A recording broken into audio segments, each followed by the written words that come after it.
Hey folks, Randy Newberg here with another episode of Leupold's Hunt Talk Radio.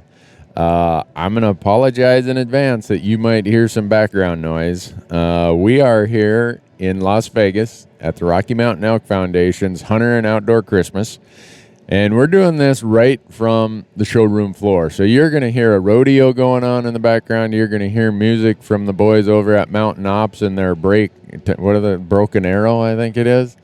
I went over there and I had 7 arrows that I came with. The very first session, I was down to 4 arrows. So I don't know if I'm going back over there. But anyhow, I've got a great guest today. Those of you who are listen to the podcast, read what I write out on Hunt Talk, our forum, you know that I use the Go Hunt system a lot. And there's a very low-key guy over there at Go Hunt. He asks me to write articles occasionally because he's in charge of the digital content. He's the digital content manager over there. And I follow him on Facebook because I like seeing big mule deer. And if you don't follow him on Facebook, he's not going to post these pictures all over the place. So Brady Miller is here, and I can sense he's already feeling a little discomfort that I'm going to talk about big mule deer, and he doesn't want to be this guy who brags or carries. You got this. Well, welcome. Thanks for coming, Brady. Oh, I'm glad to be here. I appreciate it. But a little background on Brady. He's got this Minnesota nice thing going on. Humble, quiet. Small town living. Under the radar. So my job is to get Brady to open up his quiet person to share with you how he consistently shoots really big mule deer on public land.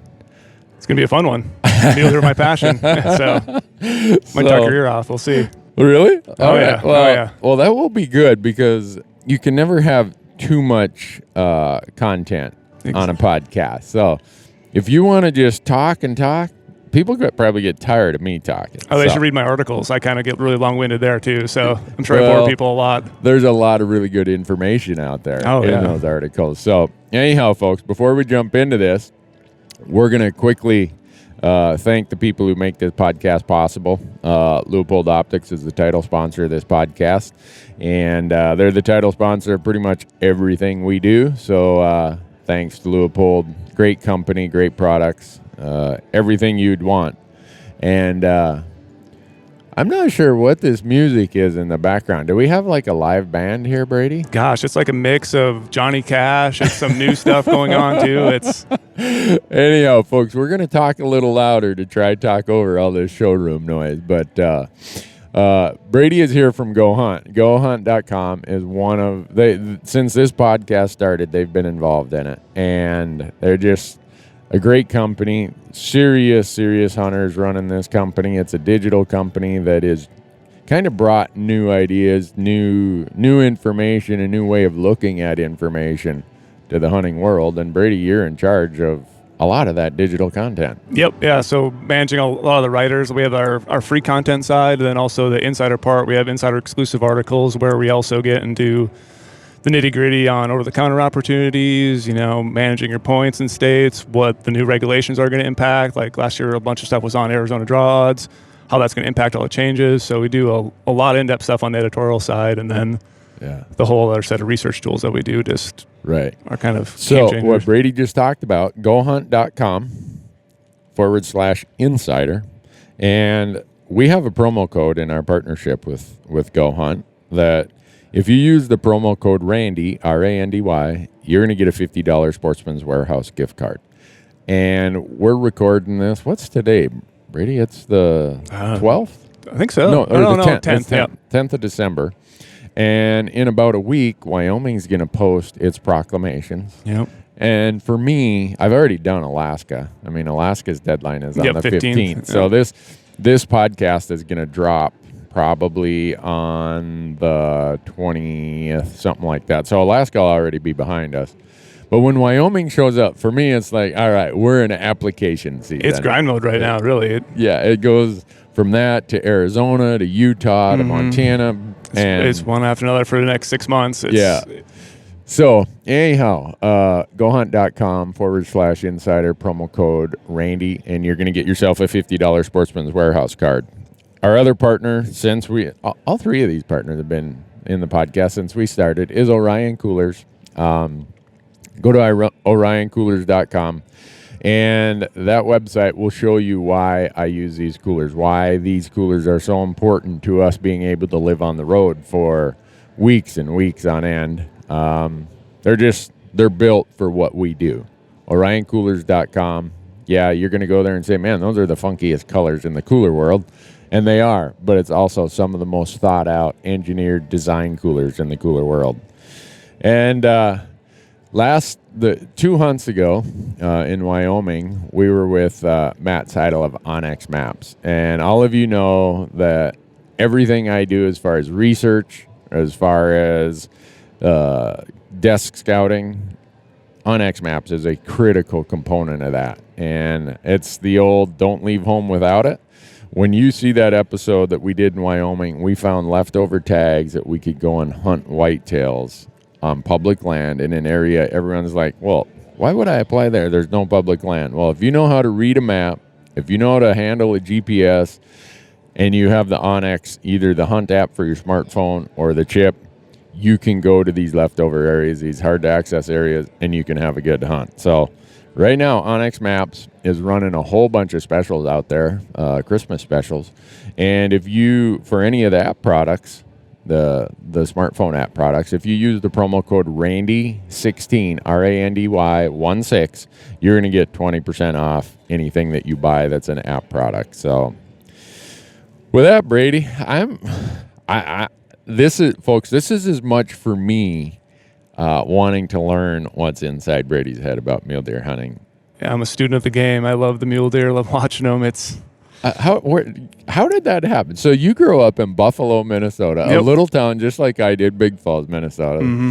Everything's whitetails. Yep, whitetails, ducks. That's pretty much all we lived for back there, and hunting in big old box blinds in the winter, and you know, freezing your butt off. And you then moved to Montana. Yep, moved to Montana for college, and I got addicted a little before that. My dad's friends always went to Montana, Wyoming. They bring home, mule deer. The talks of all these antelope everywhere, and just seeing them all, and like seeing the photos of the train. It's like that's open.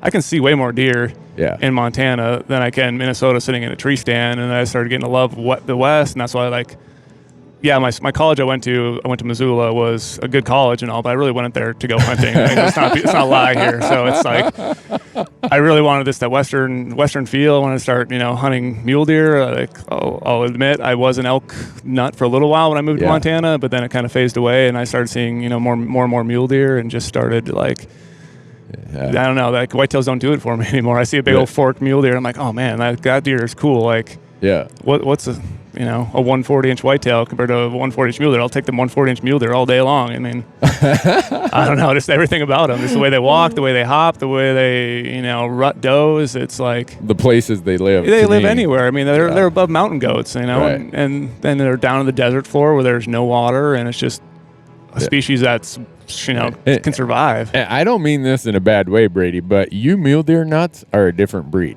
Oh yeah, you guys operate. You're wired differently. You operate differently, and I hang out with a lot of elk nuts. Like Corey Jacobson's been on the podcast, and a bunch of other elk hunting crazies, and they're a different breed also. But you mule deer guys take it to a different kind of level, and for those of you listening who are mule deer junkies, you're nodding your head saying, yep. Those of you listening who know some of those mule deer crazies, you're nodding your head saying, yep. And those of you who don't know a mule deer crazy, you'll know it when you run into one of them. Oh, and once you see your first buck in the high country, you're like, okay, I can see why it's, August and they're in velvet running around up there and not a care in the world. And So you got into this mule deer thing, what, 10, 12 years ago? Yep. Okay. So if you only got into it 10 or 12 years ago, and I say only, there are guys in some states that have 20 mule deer points. Yeah. And so obviously you're not at the top of the heap of all these point systems, even though you were. I think I'm still way behind the game for a lot of guys who think they're going to draw those, premium tags in the West. I'm never going to achieve those, but also I go on a lot more hunts, I think, because I don't really care about that point game in a sense. Right. I mean, it's helpful, but Yep.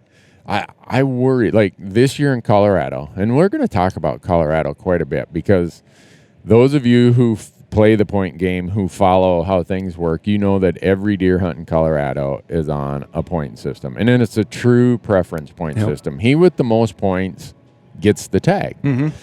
And this year was the year everybody was talking about. That third season. Yeah. Everyone saved all their vacation time, all their points for this year, the latest third season for a while now. Yeah. And so we're talking people burning 12, 14, 15 points for these third season deer hunts in Colorado. And the reason I want to talk about it is so often it happens, like happened this year, people burn all these points and the weather gods are against you. It was I was there, I had an elk tag in Colorado in this third season, and it was so hot. There was no snow at 9,000 feet where my camp was. Yep. And I'm bumping into all these deer hunters in Unit 61, known as a great, I think the world record mule deer came out of that area, somewhere around there.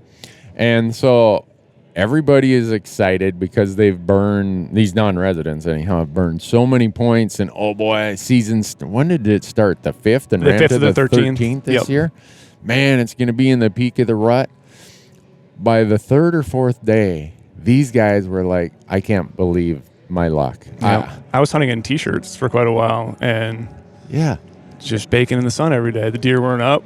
I mean, I went multiple days without even seeing a deer in the evening. It was so hot out. Like, you would not see a buck in the evening. Just does. And that's the point I want to make is, and it gets to you saying, before we turned on the mics, Brady said, you know what, I never want to have double-digit points for anything. There's no reason. Yeah. But so many people accumulate points under the impression that it's going to be worth waiting all these years, and then maybe it is, but you get what happened in Colorado this year. And then you also don't have that experience, I believe, of mule deer hunting because you're maybe not going in mule deer hunts in other states. You're just banking on, oh, this is my Colorado, this is the mule deer hunt I want to go on, or this is the Nevada trophy hunt, and you're not taking advantage of over-the-counter stuff other places. So you don't gain the mule deer experience. You don't gain what do they do when they get pressured? What do predators do to the mule deer? How do they, handle like the hot weather compared to a big snowstorm? Like, you're losing all that. Yeah. And the same could be said for elk. Oh, yeah. And it might not just be, okay, all of a sudden in Colorado we ran into really warm weather, and I think it might even been close to a full moon, which, I mean, when it's that hot, those bucks are going to try to do as much of their rutting at night as they can because it's just brutal on them to they got a winter coat already. They're ready to, survive. Yeah. So here you have all these people who built up all these points year after year. They cashed them in. They've probably been dreaming all summer about, man, I'm going to Colorado for the third season, and I'm going to shoot this big buck, and they get there, and it's 78 degrees every day. Yep. To me, I want to make that point that these supposed glory tags have a lot of risk with them. Oh, yeah. And that's the same thing with those fourth season tags. A lot of people like even the fourth season tags are better, but you have a 5-day window in fourth season. You get one snowstorm. You lose 2-3 days. You're not being able to glass. You're not knowing what the pattern of the deer are, and all of a sudden, you're on your last day, and you've spent a lot more points on a fourth season tag than the third season. It's like, it's so risky. Yeah, I mean, I drew the Arizona strip tag in 2007, and when you draw, it's like, okay, I gotta go. Unfortunately, it was the worst drought year on the strip for many years, and that's an area that's hard to hunt with the drought. Yeah. And so we're seeing a few bucks, but nothing that just causes you to say, oh, my goodness. And so the next year, I even hired an outfitter on that hunt because a friend of mine who's a serious self-guided, on-your-own hunter had it the year before. And he's like, Randy, I know you want to go do this on your own, but I'm just telling you, I would hire Breck Bundy of Mule Deer Addiction Outfitters. I'm like, all right. So I hired him. And he had unbelievable results when I hired him. We hunted the entire season, and we did not see a buck that any of us thought was remarkable. Hard skip.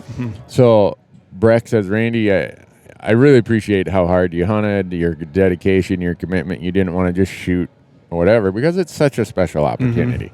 So there I am in the max point pool in Arizona. My number comes up, and I hit it in a drought year. It's like, yeah, what do you do? Yeah, it's so. The next year, Breck's sending me all these pictures of bucks. He's like, "Oh, this was the buck that we passed out on blah blah blah knob." I'm like, "What do you mean? That thing is huge." He's like, "That's what good moisture will do for mule deer, at least in that part of the country. It'll add 20 inches. Not that score is a big deal to me, but my point is, here I was. I burned all these points, and it was an eye opener to me. Again, a reminder of how much risk there is in building tons and tons of points. And the problem is you have to play the point game, and so but you got to find those hidden gem spots where you could maybe draw them a lot sooner and hunt it twice, hunt it 3 times compared to the strip, like you said, and like maybe you'll get a chance at a big giant deer of a lifetime somewhere else, but it's like you can't put all your eggs in one basket. Right. And I see so many people do that. It's almost like some guys almost get more excited about drawing the tag than anything. They walk around, oh man, I drew this tag, and that's great. But there's not a 350 bull behind every tree. There's not a unit in the West where that's the case. There's not a unit in the West where there's a 180-inch buck in every brush patch.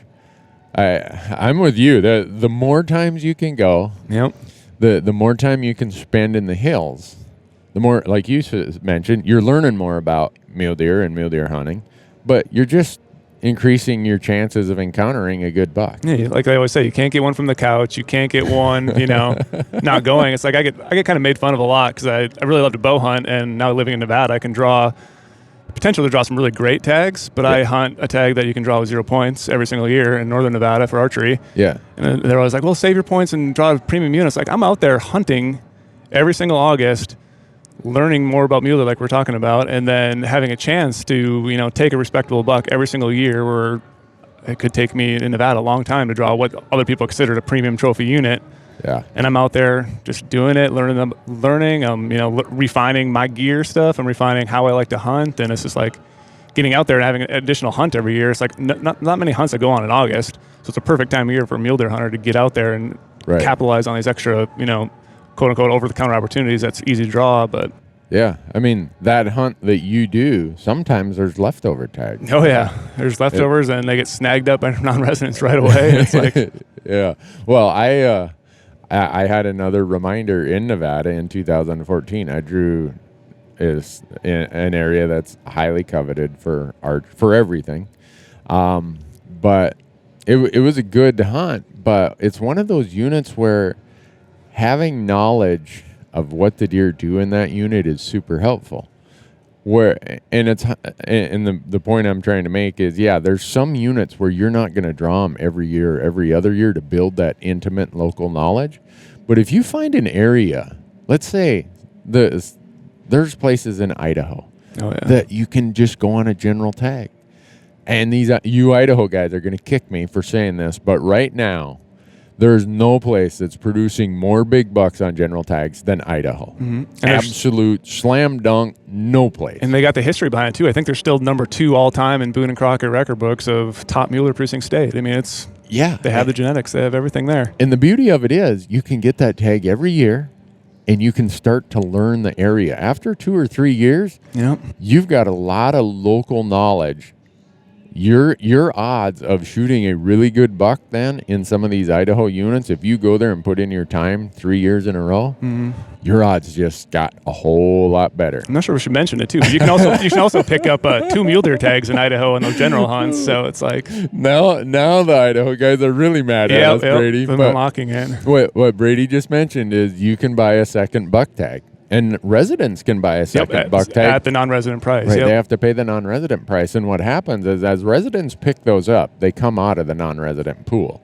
And it used to be those tags, they weren't selling anywhere near the quota on those tags. But now residents know how good their deer hunting has bounced back after the hard winter of 2007, 8, 2010, 11. And those residents are saying, you know what, I'll pay this extra money for another mule deer Maybe tag. We should move to Idaho. Good option. But the point of of all that is back to what you said. It's time behind the glass. It's time on the mountain. And there are places where you can build this intimate knowledge, even as a non-resident. Yep. There are places where those opportunities exist where you don't have to, it doesn't take 12 points, 15 points, 8 points to draw. You just put it on your calendar in Idaho. Yep, you're going to be going. And you go. When does their archery season open in Idaho? I think it's last Saturday in August? August? Last Saturday in August. Similar to Colorado. Well, and when we talk about it in elk, and a lot of our podcast focuses on elk, I tell people just go. Just go. Find someplace and just go. There's no reason not to elk hunt every year. Yep. And the same can be said for mule deer hunting. Oh, yeah. If you're a mule deer guy or you want to be a mule deer junkie, there's a place to go every year.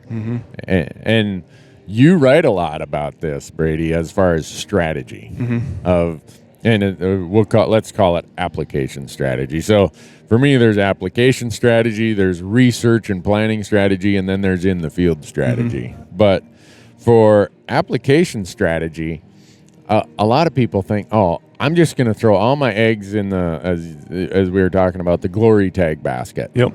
And then they draw the tag, and they've only hunted mule deer once in the last 12 years, and they really have missed a lot of chances to build that knowledge of, of mule deer hunting. It's very similar to like the elk thing, too. People will burn all those points on an elk or build all those points for elk and then never hunt an elk before. They don't know how to call an elk. They don't know how to They don't know get in where a herd. elk are going to be, if the weather's this or the weather's that. Yeah. So with an application strategy, and I've read your articles on it, but for the benefit of our audience, you seem to have this approach that, okay, it's all right to have a couple states where you're building points. Yep. Oh, yeah. I totally have those states where I have, 7, 8 points right now. Okay. But don't just stay at home. Nope. Because you're out there, you're hunting. This year you hunted 4 states. Yep, I hunted 4 states. I had 4 mule deer tags: Nevada, Wyoming, Colorado, then Montana. Yeah. So Colorado, how many points was that like? And I don't want to know the number of points because people will start trying to research. But was it less than 5? Yep, less than 5. It's an actual fairly easy tag to draw. Okay. And people are always worried like, oh, Colorado need 10 plus points to draw a third season tag. Yeah.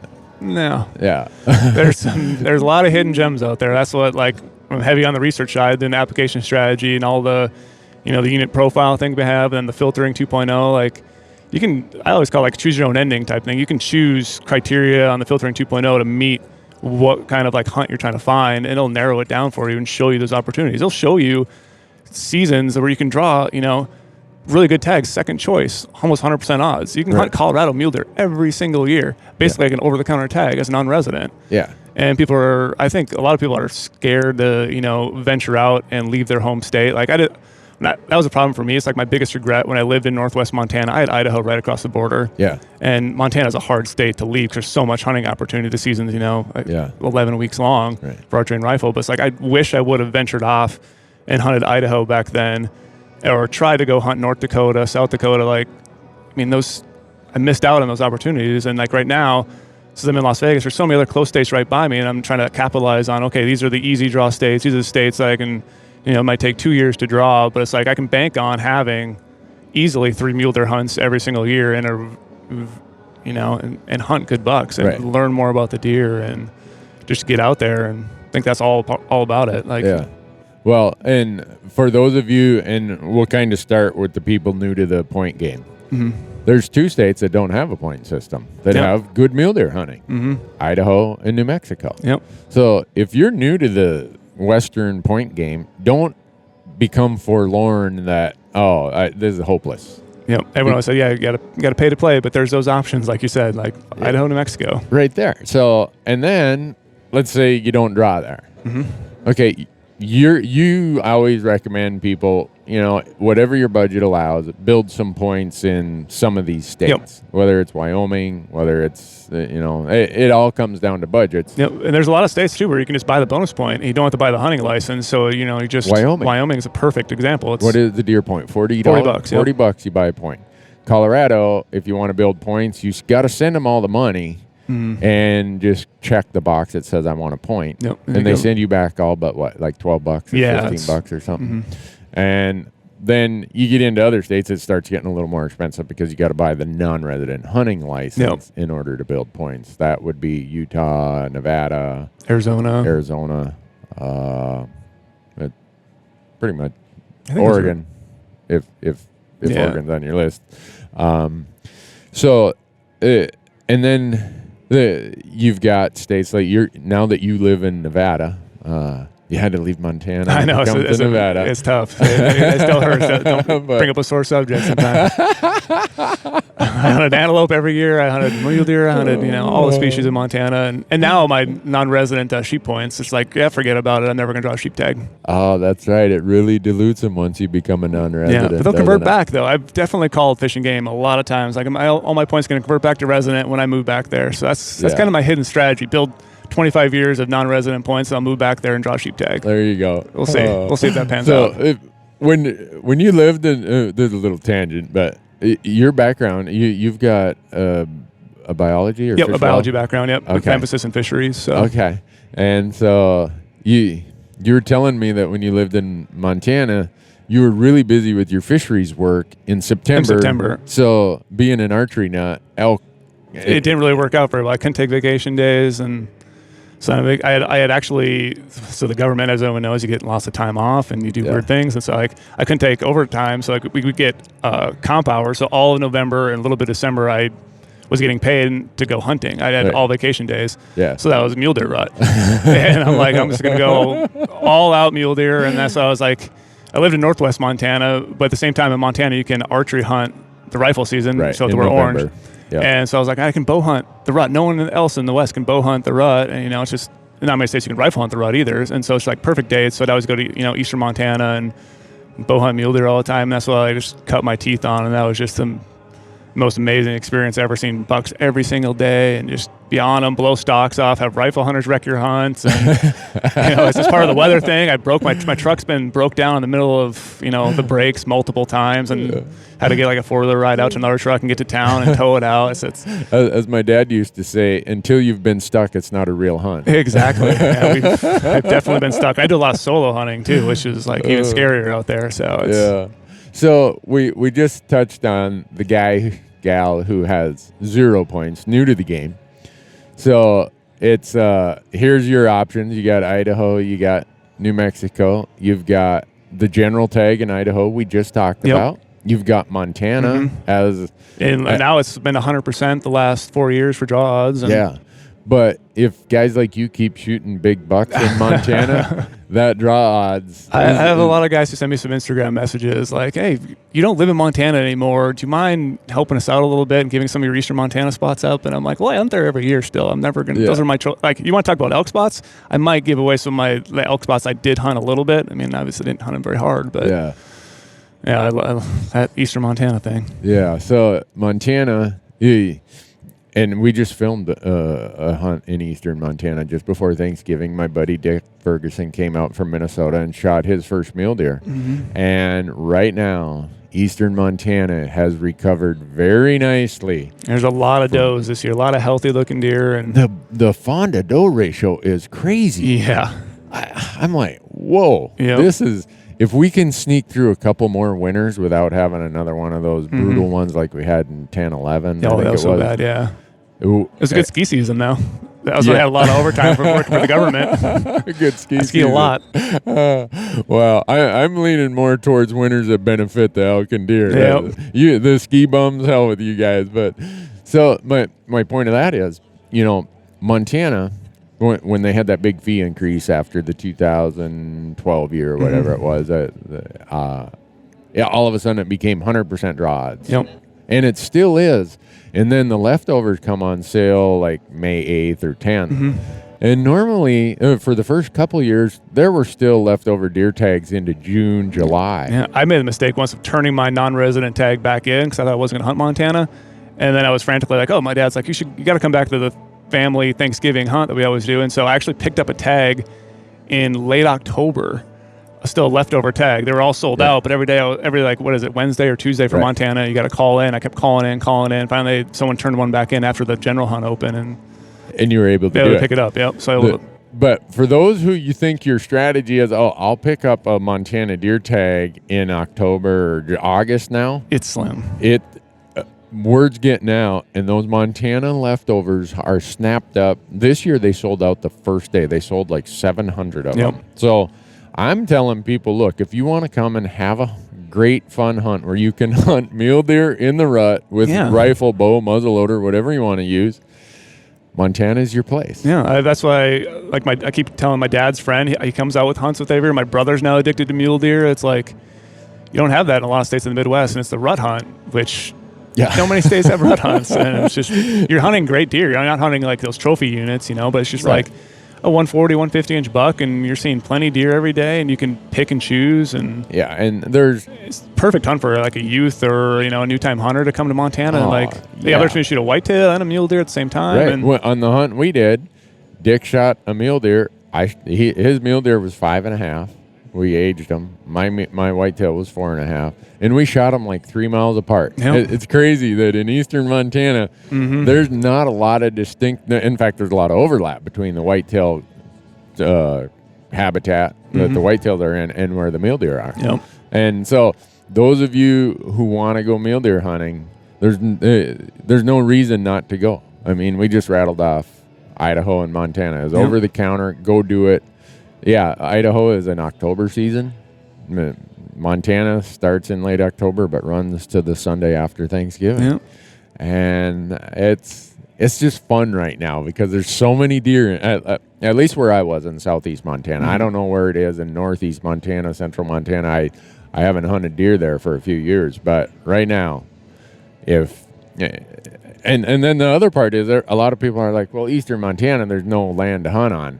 Oh my gosh, there's land everywhere. Yeah. Like we hunt all public land, BLM land over there too, and every year we're trying to find new spots, and it's just like there's so many places you can go. Block management, all those deer, it's like. Yeah, and so when I say southeast Montana, I'm talking pretty much south of the Yellowstone River and east of Billings. That's what I mean. And you look at, like you said, the amount of BLM land, there's Custer National Forest. Yep. There's state trust land. So those of you who aren't familiar with Western surface maps, this little light blue color is state trust land. And in Montana, you can hunt it. Some states you can't. But in Montana, you can.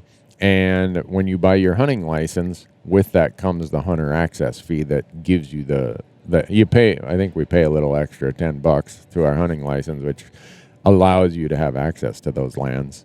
And then, like you said, our block management program. The block management program is... it's a program that pays private landowners for the impacts of to allow public hunting. And so right there is, I don't know how many millions of acres that is to go chase what it was. Yeah. It's a crazy number. So that's for the person with no points. And in the meantime, hopefully they're sending $40 to Wyoming, building a point or two there. They're applying in Colorado, building some points there. Maybe if their budget allows, they're doing the same thing in Nevada, Arizona, and Utah. But now we've got this person who's got, let's say, 2, 3, 4 points. I've heard some of those folks say, "Oh, I'm in no man's land. I'm never going to get a chance to shoot a nice buck." So you're sitting better than those people with 10 points. In a lot of respects, because you don't feel like those are the people I think who are in no man's land. Yep. They're in double digits. And they want that primo tag, but they're really out of reach. Yeah. They're not going to catch the creep. Right. And so when Brady says the point creep, I'll use an example. Say there's a really premium unit in Colorado that takes 16 points and you got 12. Well, they only give away 6 non-resident tags and there's 100 guys ahead of you. Okay, do that math. For them to plow through those 100 non-residents, that's 16 more years. Do you want to sit around on those points for 16 more years while it keeps creeping? And the other thing is a lot of the guys in Colorado are just buying points, and you never know when they're going to jump into the game. They're going to jump in and steal your tag right up from under you. Yeah, so I agree with you. The guy with 2 to 3 points is sitting in a sweet spot. In Colorado, I will never have more than 5 mule deer points. I 100% agree. I hope I never have more than 3. Yep. And That there's places that allow me to hunt the third rifle season, which is the first part of November, that have lots of public land, and I can draw as a non-resident with 2 or 3, 4 points. Yep. And you can also, those archery tags. Well, that's your specialty. So I'll let you. You can get some phenomenal archery tags. I was just actually talking to a guy from Montana on Instagram yesterday about Colorado, and I was showing him all the tags he can draw was, well, he has 0 points, but for example, but there's, I think, 18 units in Colorado you can draw right now with 0 points. For archery mule deer, and have potential for a 170 or better inch deer. Like right off the bat. And it's like guys coming from Montana who might not have that opportunity because they live in eastern Montana where they're a little smaller. But it's like, yeah, it's not about the big trophy deer, but it's like Colorado has a chance for big deer everywhere. And you're able to hunt every single year. And like they're worried, like, oh, how many points do I need, Brady? It's like, well, you can go next year. Archery, you can hunt some of these premium units that might take, a lot of points for muzzleloader, a lot of points for rifle, and you can hunt on archery. The bucks are still there. Yeah, sometimes it's a migration hunt. They might migrate through, but they're in the high country in the perfect time of year, and it's Colorado. It's like, you're 10,000, you're at 13,000 feet, and it's in Colorado. Every unit in Colorado has some really big deer. Yeah. And for those of you listening, and this is going to be a little tangent, and maybe it comes off as a rant, but when I was hunting a spot this year, some guy came up to me and said, we were hunting it this year. The guy came up to me a few years prior when we'd hunted it. He's like, all we're seeing is 170, 175 bucks. We can't find this 180 buck. And I'm like, maybe I don't know what a 170-inch buck looks like, but I've never passed a 170-inch buck in my life. So no. If you have a chance to go and hunt a unit that has a good number or a good likelihood of a 170-inch mule deer, that is a big buck. That's going to be a 5.5-year-old, probably 4.5 for sure. More likely a 5.5 or 6.5-year-old buck. This craziness of people saying, "Oh, I only shoot 180-inch bucks." I'm like, and they might only shoot 180 bucks, and they're waiting for that unit that takes 10 points. Right. There is a lot of units in Colorado, in Wyoming, in even like the general hunts in Utah, where you can hunt them minimum points, 2-3 years. You can be hunting big giant deer, and then you can also hunt that multiple years. And it might draw it 2 years, and next year draw it 2 years again, 3 years again. But like you have some intel from the first time you hunted it, going back in the next time. The deer, some of them might have passed on, but like you still know the intel where the deer like to go, what their habits are in that unit. Do they like the oak brush? Do they like the aspens? Do they like the whatever high country bowl? It's like, and the guys who are waiting 10 points, they haven't even hunted yet, and you've hunted 3 times. It's like, I don't know what they're doing.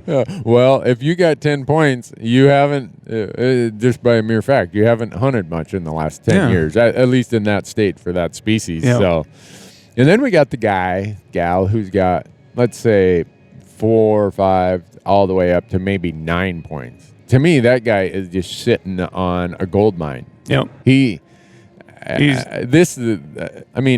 Colorado. Next year it rolls back one day earlier. Oh well. The good news is not many bucks got killed. That's what I'm trying to tell people this year. It's like next year is, everyone's talked about this year as being the best date.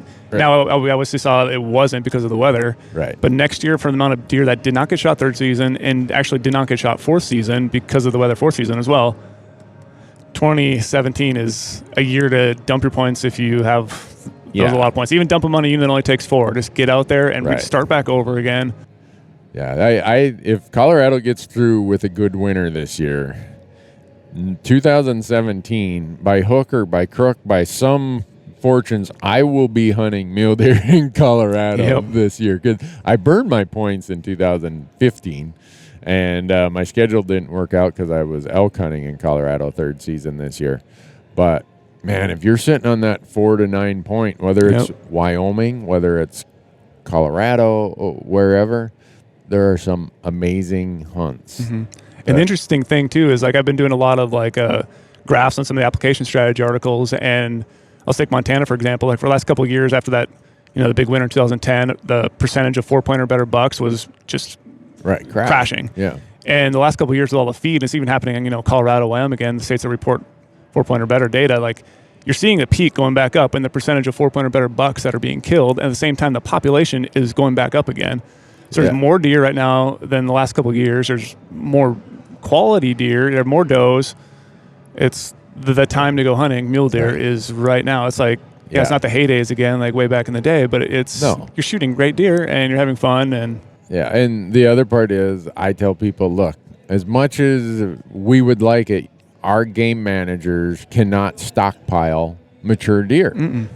It builds and builds, and these guys sitting on tons of points. Say you're sitting on 4 to 9 points, and you say, well, I want to wait for 2 or 3 more years till I get to this unit. Well, what if we have a killer winter in these states? What if the Rockies gets creamed like it did in 2007 and 8 or 2010, 11? Yep. Now, all of a sudden, you're sitting on all these points, and it's like, oh, dang. I got to wait again. Yeah. I got to wait 5 or 6 years for the numbers to build back up. There's so many things wrong with trying to build all these points. I get it if some people say, look, it'll never fit my schedule, and when I retire, I want to that's have why a you lot buy of points and just wait. Yeah, I get that. But if you want to be out hunting and you're sitting on 4 to 9 points right now, you should be hunting in 2017. If you don't burn those points in 2017, don't come and tell me that, because I'm going to say, you know what, I think you're a fool. And even in Wyoming, you look at some of the best units in Wyoming, and everyone says, oh, I want to wait till I can draw unit 128 or 102 or whatever. Nah, I got friends in Wyoming. And guys, I'm not going to give away your areas. Don't worry. I know where you hunt, but I'm not going to say it. But they're hunting areas that take 2, 3, 4 points, 5 points at the most. Everyone's stuck on, like Region G is always the big popular one. It's like there's, a lot of other regions you can hunt as a non-resident and draw it really fast and hunt again. Super quality hunt. Yeah. And it's like, it's always a general hunt for residents. At the same time, so you might experience a lot of resident pressure, but still you're hunting with a limited amount of non-residents. Get in the backcountry, find some deer. One of the things I do in Wyoming, for all the species, I look at, what's the resident draw odds? And overlay that on the non-resident draw odds, because the locals have a little more. They got some secret intel. And they don't share a lot of photos on the internet. No. And so I can't believe I'm going to say this. I'm kind of giving away a strategy here, but my preferred units for application in Wyoming are the ones with the highest resident demand, because those people know something. Oh, yeah. Not the ones that hit the magazines or you got to draw elk in unit 58 or 64. Well, everybody knows that. Yeah. I want the Ponsagon tag of the Henrys. Yeah. It's like, no, So I look at where that resident demand is for mule deer, for elk, for antelope in Wyoming. And the only reason I'm sitting on maximum Wyoming points is it's never fit my schedule. Yep. But this year, there's a good chance something's fitting my schedule this year, because I just, whenever I see lots of points in my column, I'm like, this is stupid, Randy. This is exactly what you tell people not to do. Yeah. And here I am. Well, at least Wyoming's a state where you can just buy the points, right. So you're not having to front a lot of money. But yeah. So for the guy who has a gunny sack full of points, the double-digit point holder, my advice is the same. Go and hunt this year. If you got 12 and you think you're holding out for a unit that takes 15 points, it's like, please don't do that, because the example we just cited about a killer winter, or maybe you draw in a year in a drought, or everyone's getting older every year too. It's like, boy, do I feel that. You got to move those legs while you can. Yeah. How old are you, Brady? 30. 30? Oh man, I'm 52. I hang out with way too many of these young, long, lean, athletic types, and it just, man, I'm just too old for this stuff. But so let's talk about then weapon type, because a lot of this opportunity can be increased if you're willing to hunt with a bow or a muzzleloader. And Montana is not a good example, but there are archery hunts in Idaho. I just got off a late archery mule deer hunt in Idaho on Monday. And yeah, everyone warned me it was a tough year because it's a bit of a migration hunt and there wasn't enough snow to have a migration. But 100% draw odds. Yep. Because it's archery. Now you're hunting some really big bucks when the migration does happen, and you're guaranteed to go. And you're out there hunting, and no one else is because they're. I look at Utah. This year, I drew an archery mule deer tag in Utah. I think I had 4 or 5 points. And that rifle and muzzleloader tag takes, because it's a bonus point system in Utah, but if you want because Utah, half the tags are based on he or she with the most points, the other half are on a bonus point system. To get that tag as a bonus tag or based on points for rifle or muzzleloader is some crazy number of points. Yep. I drew it with, I think I had 5 for the archery tag. And you're hunting those same deer that are there during the rifle season. Oh, man. I'm like, this was the best 5 points I've ever spent. Even though I didn't kill one. I should have. When people see that and they watch 2 of Randy's arrows go right underneath the brisket of these big deer, they're going to be like, Newberg, you need to just quit. But point of that is across the West, Arizona. OTC in the December, January, August as well. Yeah. You hunt 3 different seasons. You can take almost 2 bucks right back to back. You can go December, you can go January. Yeah. And you're hunting the units that are premium rifle tags. You're not hunting the strip, you're not hunting like the kaibab and stuff, but you're hunting really good units. Yeah. For mule deer, over the counter every year. What else is there to do in December and January? There's no other hunts going on. I'm going down there next month to Arizona. I have a javelina tag. I have the over-the-counter archery deer tag. I'm going to shoot some quail. And I've already invested the cost in my Arizona hunting license when I apply for elk and sheep. Exactly. And it's like, why? And you know what? Where I live in Montana, I can guarantee you it's going to be a lot colder in January than whatever shirt sleeve weather I'm going to have in Arizona. Yeah, no doubt. Come January. And maybe I won't get one, but the point is I can go there every winter, and over time I will learn what they're doing, what the patterns are, where the water is, and that's the other fun thing about a mule deer too. You're hunting like desert type mule deer down there. They're a totally different breed than you're hunting in Montana. They're like, need a whole different strategy for them. So you got to learn it, and you got to only learn it by going back to the same place multiple years. And that's what's so great about over the counter stuff. Yeah. So you love archery hunting. Yeah. The crazy thing is, I had 1 archery hunt this year and 3 rifle hunts. And last year I had a rifle hunt.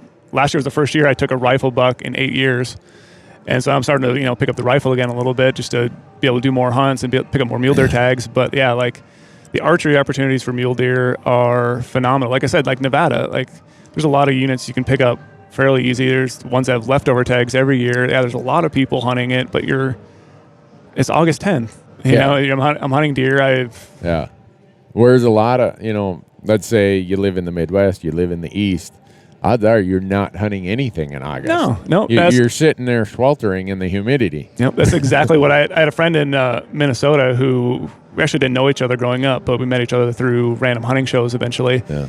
And he was like, Brady, I really want to come mule deer hunting. He sent me a Facebook message, and I really didn't have his phone number at the time. And I'm like, yeah, totally. Come hunt Nevada with me. It'd be a blast. You can draw a tag really easy. He's a non-resident. So he actually got lucky in drawing the tag because this year they cut the tags back a little bit. Yeah. And some archery units. But, he drew the tag. We went out to Nevada. He's never hunted mule deer before. Maybe, I guess he's probably seen some hunting in North Dakota or South Dakota before. Right. But to him to do that from being in Minnesota, and he's a big whitetail guy, huge whitetail junkie. So that fit perfectly in his schedule because August 10th, we're going to hunt 9 days and not impact his schedule. And I think it was the 3rd day of the season. He shot a 160 buck, his first stock on a mule deer ever. Oh, you spoiled him. Yeah, and it's I took him to a spot I've been scouting all summer, and it was actually one of the deer I had spotted earlier, which made it even better. Cool story. And he actually glassed the deer up, and he's like, "Oh, there's whatever 9 bucks up there," and I'm like, "Jeff, I only see 8. Are you sure?"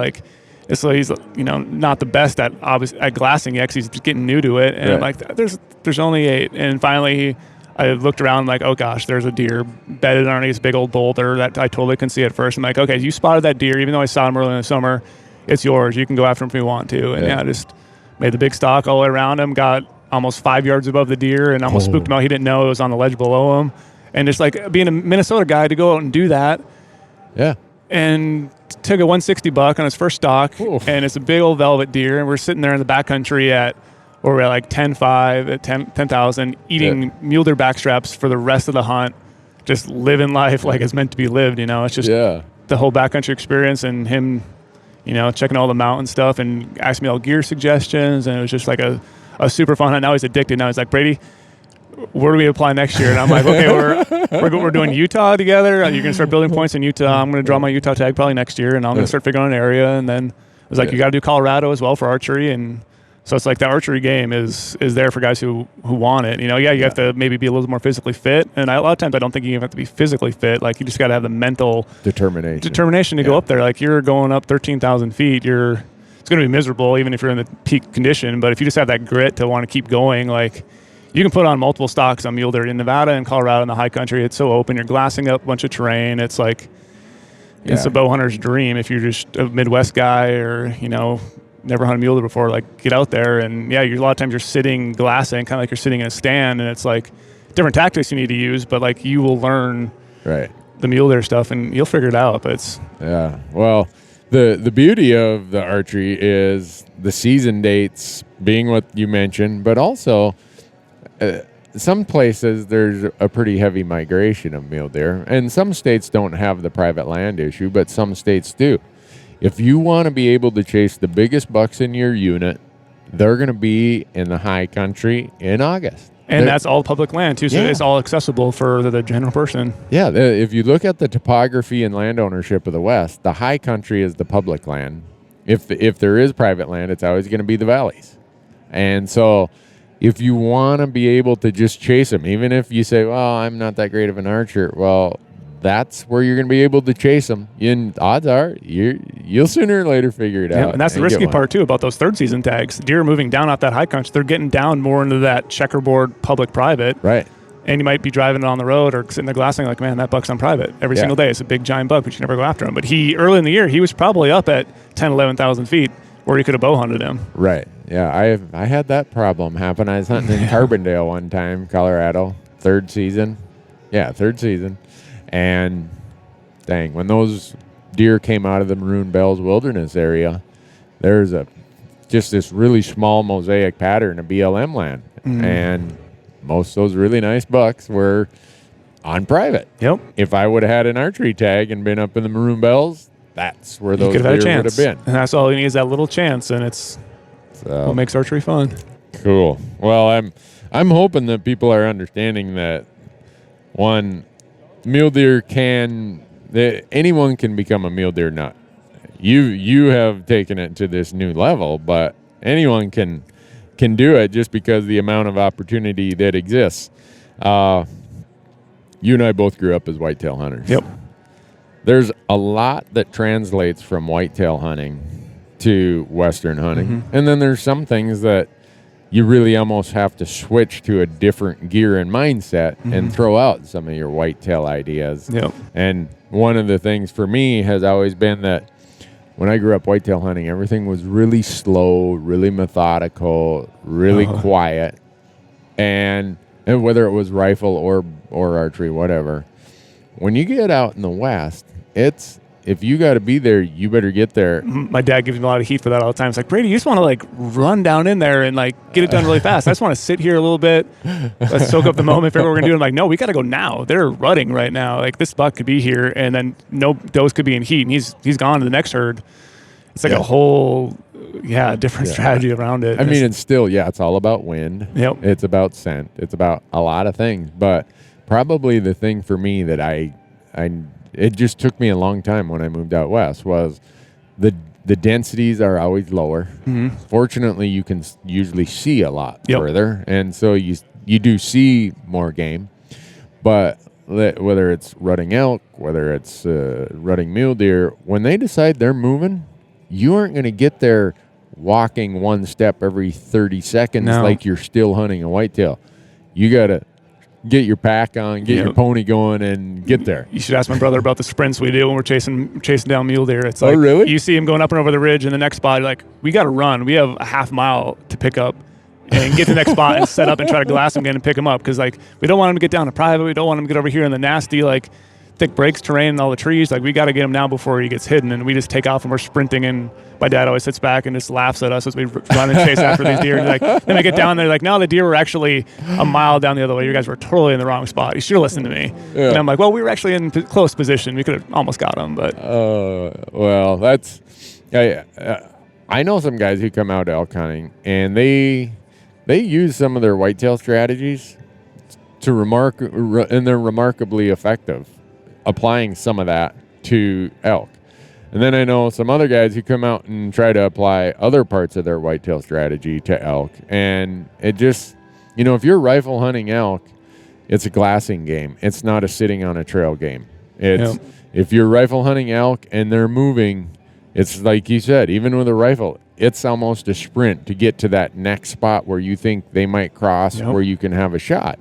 And you can't just ease over there. When elk are moving, they're noisy. Yep, you can run like a freight train. Yeah, and I don't know if they could even hear you, because if you've ever listened to the sound of elk running through the woods, it's noisy. Elephants. That's what I think they are. But a lot of that same principle applies for mule deer in my mind. So this year, you told me you hunted Wyoming, Nevada, Colorado, and Montana. Yep. Nevada was archery. The other 3 were rifle. Yep, correct. Man, we're gonna get you converted. I know. You better watch it. I'm really getting into it. So I've always, my dad's always a big rifle hunter, and he's super into hand loading and really technical long range type stuff. Yeah. And I do that with my bow and how I build on bow setup. And now I'm like, I can see, Dad, why you're getting into this long range rifle stuff and just tinkering with things and building a turret, building your best hand loads possible. Like, I build my arrows to all weigh the same weight, and it's like, I see why people like rifles. They're fun. They're fun to shoot. Yeah. Especially it opens the door for a little more seasons and. Right. It lengthens. I mean, some people look at, well, I'm going to take up archery because it lengthens my season on the other end. Sounds like Brady's saying, you know what? Yep. I'm going to take up rifle because it lengthens my season on the back end. Because right now, my strategy the last couple of years has been all archery, and so I'm done with my season by September 15th. I've had 3 hunts already by September. Yeah. And it's like, it was fun and all, and I love velvet. I'd rather chase a velvet deer over a hardhorn deer, but it's like, I want to extend that a little bit, make my season a little not jam-packed. My fiance would probably like that too, so I'm not going all at once. And, just get to be able to hunt new states too, which is the fun part about rifle. Well, all of that then kind of takes me to, I want to ask you, and I don't know how many people have seen the pictures of, I know 2 bucks you shot this year.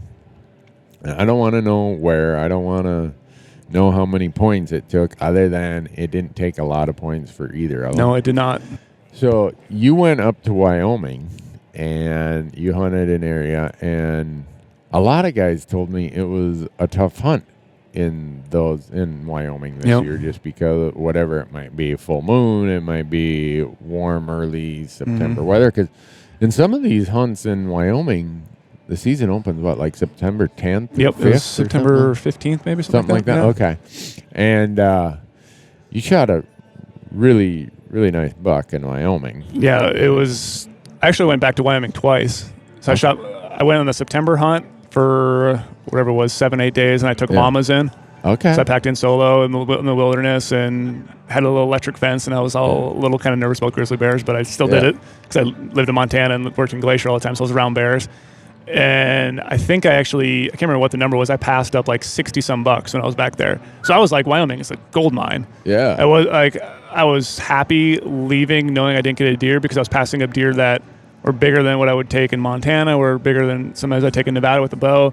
But just like the Wyoming to me was like a spot where I could maybe find a really, really good deer, like something that I can't find in other states. So I was like, I'm going to hold out. I did run into a lot of hunters. I now know why people hate the non-resident wilderness law. Yeah. I saw what I thought was a legit 195 200-inch deer in a wilderness area.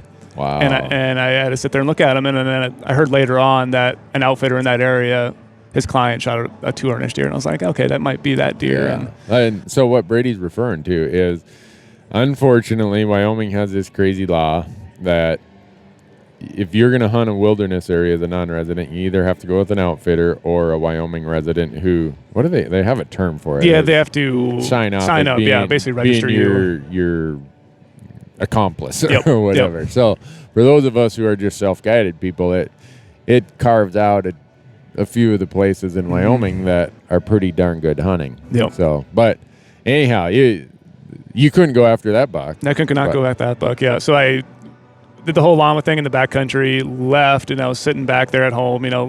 Lorenzo and the guys at the office kept giving me a little slack, like, Brady, you need to go back up to Wyoming. I'm like, I know, I really need to. And it's like, I have 4 hunts this year. I don't want to pressure Ashton even more and take off more days. Your fiance. Yep, my fiance. And so I was like, okay, well, I'm going to go back into Wyoming. It's a random time. I'm going to try to find towards the end of the season, hope for snow at this point. Yeah. And so the window was going to, huge storm was coming. I'm like, okay, I'm going to drive all night and get there. And I planned on having 3 days to hunt because it was in the middle of the week. And I was like, I can't take up any more than that because I have all these other hunts. So like working obligations, fiance obligations. I get up there and I sit in a snowstorm for almost 2 days, not being able to glass at all. I hiked all the way up into my area in the snowstorm, like really early morning. It was like 3 o'clock in the morning. Get all the way up in there, fog, snow all day long. And there's 10 inches of snow on the ground. And I see all these hunters down low, like hunters everywhere in the bottom. I think rifle elk for general just open. Okay. So a lot of elk hunters too, but maybe some of them are mule deer hunters still. Yeah. But I'm like, am I doing something wrong here by going into the high country by myself? And that was a backpack hunt again. I was going to camp up there. No llamas this time. Llamas this time, no. So I'm just all solo on myself. So I get up there and I think I camped at, was it 9.5 or 9.6? Right at the top of a ridge, just getting beat on by snow all day, wondering what I should do. I'm like sat messaging my dad. I'm like, is this crazy right now? Like, I had this little lantern that's like it's a lantern that screws in my little backcountry stove. Yeah. So I hung that in my tent. I'm sitting there with my hands, like trying to stay warm around it during the middle of the day because I can't see. And fog's rolling. I can't do anything. And so I'm trying to stay warm. And then like I found a little spot down the ridge when I hung up my food for the night that had a little cell phone service. So I checked the weather. Like they're predicting like 16 degrees the next morning and more snow. Whoa. And so basically the next morning I was hiking around like the Michelin Man. I had like all my clothes on, so much down. I was like, if I have to go anywhere right now, it's not going to be fast because I'm going to be sweating and it's cold out. So, it's very risky. So I like get to my first glassing spot and that morning just like all the fog lifted and it was like the most picture perfect wilderness experience not wilderness experience, but mountains, backcountry experience you could ever have. And it was just like all the fog was way away in other basins. My basins were all open, and I was just like, this is going to be really good. Like this is what I wanted to. This is the last day I can hunt. It was the last day of the season as well. And right away I'm like, oh my gosh, there's bucks everywhere.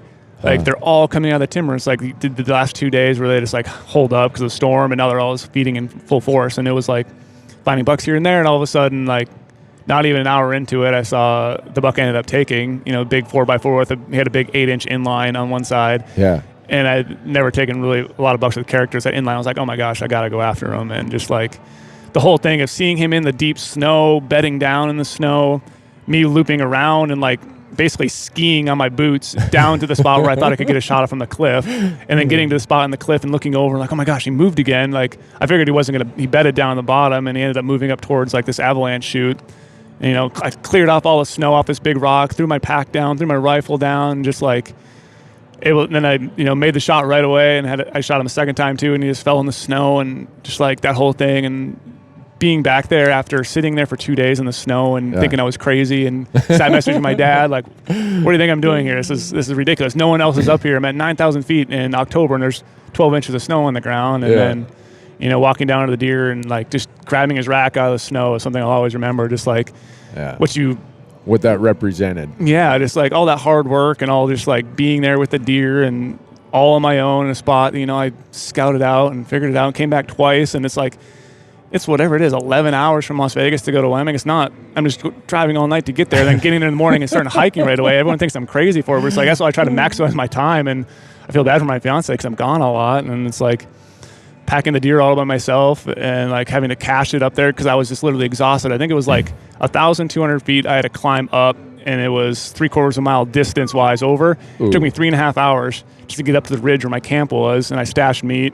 and then bonsai'd it down the rest of I think it was like a total of like 6 miles in to my truck, and then tried driving to town. Like, I'm going to get some food. And this is going to be awesome. I'm going to find a good meal finally and just eat the greasiest burger I can find. Everything was closed in the town at like 8 o'clock. It's like one of those little podunk towns. And like, so I'm sitting in my truck just sleeping. I have to hike back up the next day. And then like, so you could take your camp and some stuff out. I left my tent and just basically dropped a couple of my quarters and hung them in a tree, and then just took all the rest of the gear out, and then came back the next day for the 2 other heavy quarters and all my camp. Okay. And the next day, when I was hiking up, I was kind of disappointed at first. Like, man, I have to make 2 trips. I really don't want to do 2 trips, but like, I don't want to blow my knees out. My dad, that's what he sat messaged me. He's like, Brady, I know you could do it, but like, you blow your knees out. Like, he has bad knees from like some dirt bike thing way back in the days. Like, you blow your knees out, you're not going to hunt for a long time, the rest of your life, and you're in a good position to keep hunting. And so I went back the next day, and after hiking up, it's like, this is why I do it. Like, hiking back up the next day, and it's like seeing all the snow-covered scenery again, that the storm finally lifted, and I was like, this is just amazing. Like, being in Wyoming, being in the high country in October in a snowstorm, and no one else is up there, and I'm like, I have this whole place to myself, and there's deer everywhere. And it's like, there was one basin I found the deer, and I was like, I thought I was gonna have to go up and down the basins all day to find a deer, because the last day of the season, and it just ends up working out sometimes. You put your time in, I guess, and just go crazy sometimes. And a couple things you mentioned are, and again, it's almost like, I don't know that I want to say this, but I'm going to. You said you were there on the weekday. Yep. In an area with a lot of resident pressure. When I know I'm going to go hunt an area that has a lot of resident pressure, I try to, and for the TV show, I'm able to kind of pick and choose what days I'm going to hunt. Not always, but I try to get there on a Saturday or Sunday. Hunt those weekdays. And I hunt Monday through Friday. Yep. And then my travel days, again, are Saturday and Sunday. And I can almost predict where the deer or elk are going to be on Monday and Tuesday compared to by Wednesday, Thursday, when the pressure's subsided again. It's like they're back being a little more comfortable. Yep. But on Mondays, I know they're going to be in ugly, nasty places because the weekend pressure has pushed them into these spots. That's what really hurt me on my early September hunt in Wyoming. The season just opened, guns are blazing everywhere around me, and the deer are getting pressured, and they were in the high country, and now they're starting to go back in those little timber pockets. They're hard to glass. They're hard to pattern when they're in the timber pockets, and I'd never set foot in that unit before besides for digital scouting on Google Earth, and it makes it really hard when you're dealing with lots of pressured animals. But that's another fun part about it, too, is like you hunt enough pressured animals, you figure out, okay, they're going to these types of timber pockets, get in there kind of with them, and they can kind of, that's what I was finding a lot of my deer bedded down in the thick, nasty timber in September. And I think you just learn that over time of where you can find mule deer in pressured areas, how they react to when they see a hunter, how they react when a coyote comes down in, like watching them, turn around in their bed, and like just learning from them, I guess. It's fun. Yeah, and a lot of people are like, Randy, you never hunt the opening weekend in Colorado. Because whether it's third season, whatever, it usually opens on a Saturday, runs through the next Sunday. Well, I do my schedule such that I'm there ready to hunt on Monday, because that hunting pressure is going to, like you said, push animals into a certain spot. So the density of animals across the entire unit is still the same. Yep. But you now have much larger areas that are void of elk or void of deer. And then when you do find them, you're going to find them in really high densities, but in very small pockets. Yeah, you brought up a good point. A lot of people are like, oh, yeah, there's no animals here anymore. I didn't see any animals. They're like, well, you're hunting the weekend prime time a lot of times when everyone else is out there, and that's what a lot of people do. But it's like you can pick a Monday or Tuesday over a Saturday and Sunday. Yeah, I definitely pick those Monday and Tuesdays all the time. Glassing. Even more so than elk hunting, mule deer hunting, to me, is a glasser's game. Yeah. So you were talking about you go in, you got 3 days, it's absolute whiteout, fog. But you're not out there just walking around blindly, moving deer around that you aren't going to see. I did that a little bit in Colorado because of the heat. We were just walking aspen patches, and I just want to, I don't know. I just hate it. I don't like walking around hunting. I'm not a still hunter. I don't like doing that. I'd rather sit down, glass, animals don't know you're there, don't know anything that's going on, and just pick apart the terrain. I take up 10 10 by 42 binoculars right now. I take up 15 by 56 binoculars, and I take up a giant spotting scope. So I have way too much optics, and I have all my camera gear as well. And I just would rather have more optics and be able to find game, because you can't hunt them until you find them. Right. And the mule deer are notorious for hiding in these weird little timber pockets, rock slides, just like, yeah, you can see them. They're all in the open during the morning, but once they start bedding down, that's when you're going to try to pick up a big deer. And that's when you need either 15 binos to dissect the bull. And once you see a little ear, grab a spotting scope, throw it on there really quick, and pick them apart again. And even glassing with the spotting scope, I do that a lot. Yeah. Just to glass further distances and pick out an ear, pick out a little shadow moving in the timber. That might be a deer. It's like. And when I glass and I sit down, I want to be as comfortable for as long as I can possibly. I bring this little butt pad, and in my mind, I'm like, okay, I'm going to go and glass this basin or this drainage or this hillside. And then I'm probably going to go glass maybe one with a slightly different angle. And then I'm going to come back and do this one, because just the arcing of the sun, changing the shadows, either will reveal something or will cause that buck or bull to get up and move 10 feet. Yep.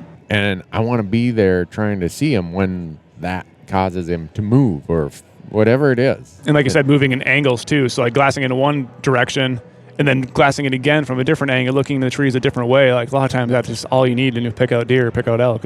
And I just see a lot of people, and I was this way when I first started Western hunting. Okay, throw my binos up, do a quick scan. Oh, nothing here. Or you throw your binos up and you skyline yourself to get to that glassing knob. That's like the worst thing you could possibly do. So yeah, and those mule deer will see that. I can't. It's remarkable how quickly they detect anything that is on a horizon. Yep. And that's a good way to ruin your hunt for the rest of your week or however long it is if you pressure those deer and let them know you're there, they're going to go find another spot for a sanctuary. Yep. And more so than elk. Elk, sometimes they'll just hang out and say, oh, this will pass. Mule deer, they will sneak away. Once they know they're hunted, they're a different animal. They're cagey. They're like a whitetail, and that's where some like whitetail strategies might come into play. Like, gotta think smarter than they do somehow, and anticipate their next move. And so mentally, I'm in Colorado for the third season this year, and we've referred to this earlier. And the reason I want to talk about it is you shot a lunker buck in Colorado this year. And when I got I think I saw it. I don't know. Chris might have sent me a picture of it. I'm like holding my phone close and far away. I'm like, am I seeing that right? And I show it to my camera guy. I'm like, look at that thing. And he's like, who is that? I'm like, I don't know if I'm going to tell you. But the reason it was so remarkable to me is I'm there elk hunting, and it's tough elk hunting because it's hot. All the elk are in the absolute ugly thick stuff on the north faces. The mule deer hunters I'm bumping into are just complaining, man, I burned 12 points, and it's 74 degrees, and I looked at the long-term forecast. It's supposed to be like that for the rest of the season. The whole week was going to be bad. A bunch of guys packed it up and just left. Oh, yeah. They'd burned double-digit points, and they just said, screw it. It just bad investment. I actually saw a lot of guys that were talked, and they're like, I'm going to go find a spot to go fly fishing right now. It's 70 degrees out. They're like, we're going to go fly fishing in the middle of the day. And I'm like, oh, I wanted to say something, but I'm like, okay, you can, it's your hunt. I mean, it's your vacation, go for it, but that weather was crazy. So somehow, some way, you plowed through that. And I'm sure it wasn't just like, oh, I showed up and there he was and I shot this ridiculously big buck. I mean, is it going to show up on Go Hunt someday? Yep. Yeah, I'll probably we didn't film it or anything, but I'm going to do some articles about it and kind of the strategy I went through. Because basically, I was kind of ahead of time preparing, for that typical third season weather. So, like, I'm sitting there scouring Google Earth. Like, my Google Earth, before I go hunting, I have 50 to 100 waypoints already marked out. Like, oh, trail here, glass here, potential spot here, and mark my trails throughout the whole way to navigate oak brush or navigate aspens, what I think I can do. And so I was researching a lot of the typical stuff. I thought, okay, bucks are going to be lower, bucks are going to be down this area. But I also, ahead of time, did a bunch of the high country stuff too. I was like, okay, I'm just going to mark a bunch of areas where I think are could produce deer and are bulls I'd like to check out if I can get a vehicle there. A lot of them are like, oh yeah, you're not going to be able to get a vehicle anywhere close to there. You're going to have to hike way in. I'm like, that's fine. I can hike way in and still check it out. Like you're going to be hunting way low. You're going to be hunting at 6,000 feet in third season. They're going to be all down below. Because of snow. Yeah. And then all the does will move down. And so we get there and the weather, like you said, was just brutal the whole time. Brutally hot. Yeah, and you can't do anything. I'm sweating every day hiking around, and I'm like working these aspen patches because that's where I thought the deer would be, and I'm just not my style. Like I'm not a still hunter. I don't want to look for tracks and go for them. I want to glass and try to pick up per train. So I'd set up in the morning and glass, and you'd see bucks, but you'd see this little bucks moving around, no big bucks at all in this lower country. And then in the evenings, we wouldn't even see a buck at all. Really? Wow. Just they're just bedded down. Or prime rut period. Prime rut period, yep. And so all the little bucks are going crazy. Like the rut's here. Like where are the big deer? Or like again, we're like, oh, maybe we're just hitting it wrong, or it's no deer in this unit anymore. But obviously that's not the case. And it's just like, so we hunted for quite a few days in the lower country because another coworker of mine had a tag too, and I ended up helping him get his first deer. And then I was like, okay, the whole for the first part of the hunt was all trying to get you a deer, and now I want to go where I wanted to go. Because like, Brady, I cannot keep up with you. If you want to go hike that backcountry stuff, like go for it. Like I don't want to hinder your hunt at all. Like, so just go crazy. I'm going to stay back and not go hunting. So I was like, okay, I want to go in this deep, nasty backcountry that had been marked on my GPS ahead of time that looked like it'd be really good. And I was like, we're not seeing any deer down low. I have to go deep. Right. And so I was like, I'm just going to go deep as I can. And the night before I shot my deer, I actually glassed him up, I think, from over 2 miles away. It was super far. I could barely tell it was a buck. Wow. And that was the first deer we saw in the evening, and that's the fourth day of the hunt. Huh. And I was like, that's the spot I wanted to go. That's actually the basin I marked. And I was like, no matter what happens tomorrow, if I come up here early in the morning and don't see that deer or not, I'm heading back to that backcountry area. And I had a tent with, but I didn't bring it in my pack that day. But I was going to start backpacking and tenting it out if possible.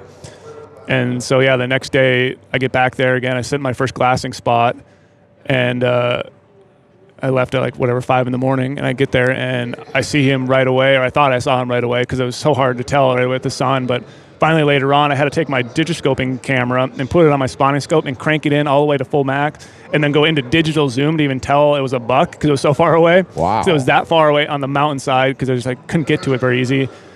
And I could finally see him sit there turning in the sagebrush. And I'm like, oh my gosh, this looks like a huge frame. Like, what is this deer doing? And he wasn't really rutting. And so, because I never saw the whole week, I never saw a big buck rut. We always saw this little buck's rut. Yeah. So okay, maybe it's still late because it's so hot out.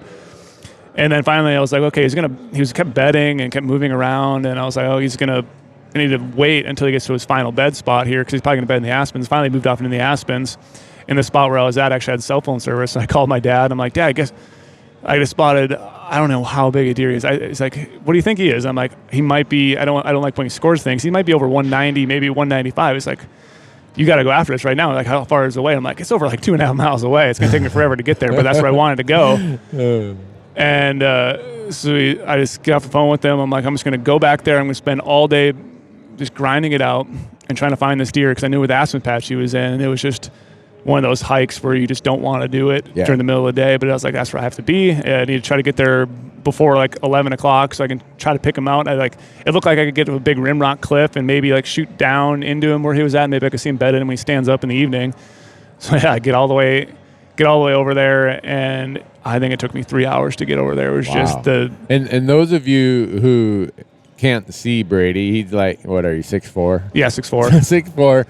Looks like a piece of piano wire. Yep. So if it took you 3 hours to get there, it's taking a fat guy like me about 5. And the whole time over there, I was like, oh, here's a mule deer shed, here's a mule deer shed, here's a deadhead. And I was throwing in my backpack. I was like, this is kind of fun. I haven't been on a shed hunt since I was in Montana. I'm like, there's sheds all over the place. And so get all the way over there, going through all this nasty oak brush. This is daylight. So daylight's easy to go through the oak brush. You can always find those tunnels and ways to navigate it and get through there. So I get all the way over where the buck, where I thought the buck would be, get up on the rimrock cliff. It ends up being it's not as steep as terrain as I thought. It's all flat.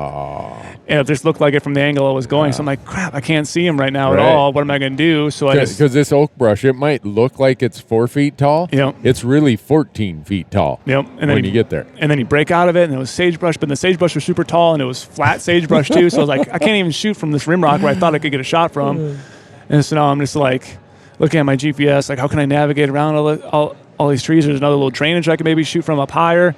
So I decided, hey, I'm just going to wait it out and wait till evening and since all my hunting experience in mule deer before has been archery, I'm like, I'm going to hunt him like I would a buck during archery season. Okay. I'm going to stalk down in on him towards the evening when he gets up and hope he's still in that same general area, because he had a doe with him, but he wasn't quite rutting her. He just kept following her and bedded down, following her and bedded down. He never like pushed her or anything. The smaller buck kept pushing her around.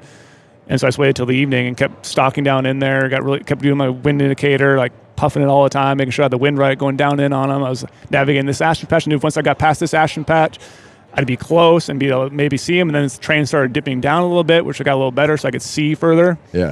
And then I get around the corner and a little aspen patch, I come across it. One little buck walks out like 150 yards, looks up. Another doe is like closer to me, like 100 yards. And I'm like, these are the two deer that the big buck was with. Really? It's got to be like right here. And all of a sudden he just comes out, not even knowing him. And there are two deer looking at me, and he like finally does a lip curl. It's like that picture perfect scene where you see an elk bugle and you're like, I'm going to release an arrow right now when he's bugling. It's like he lip curled at this doe and came out not knowing I was there.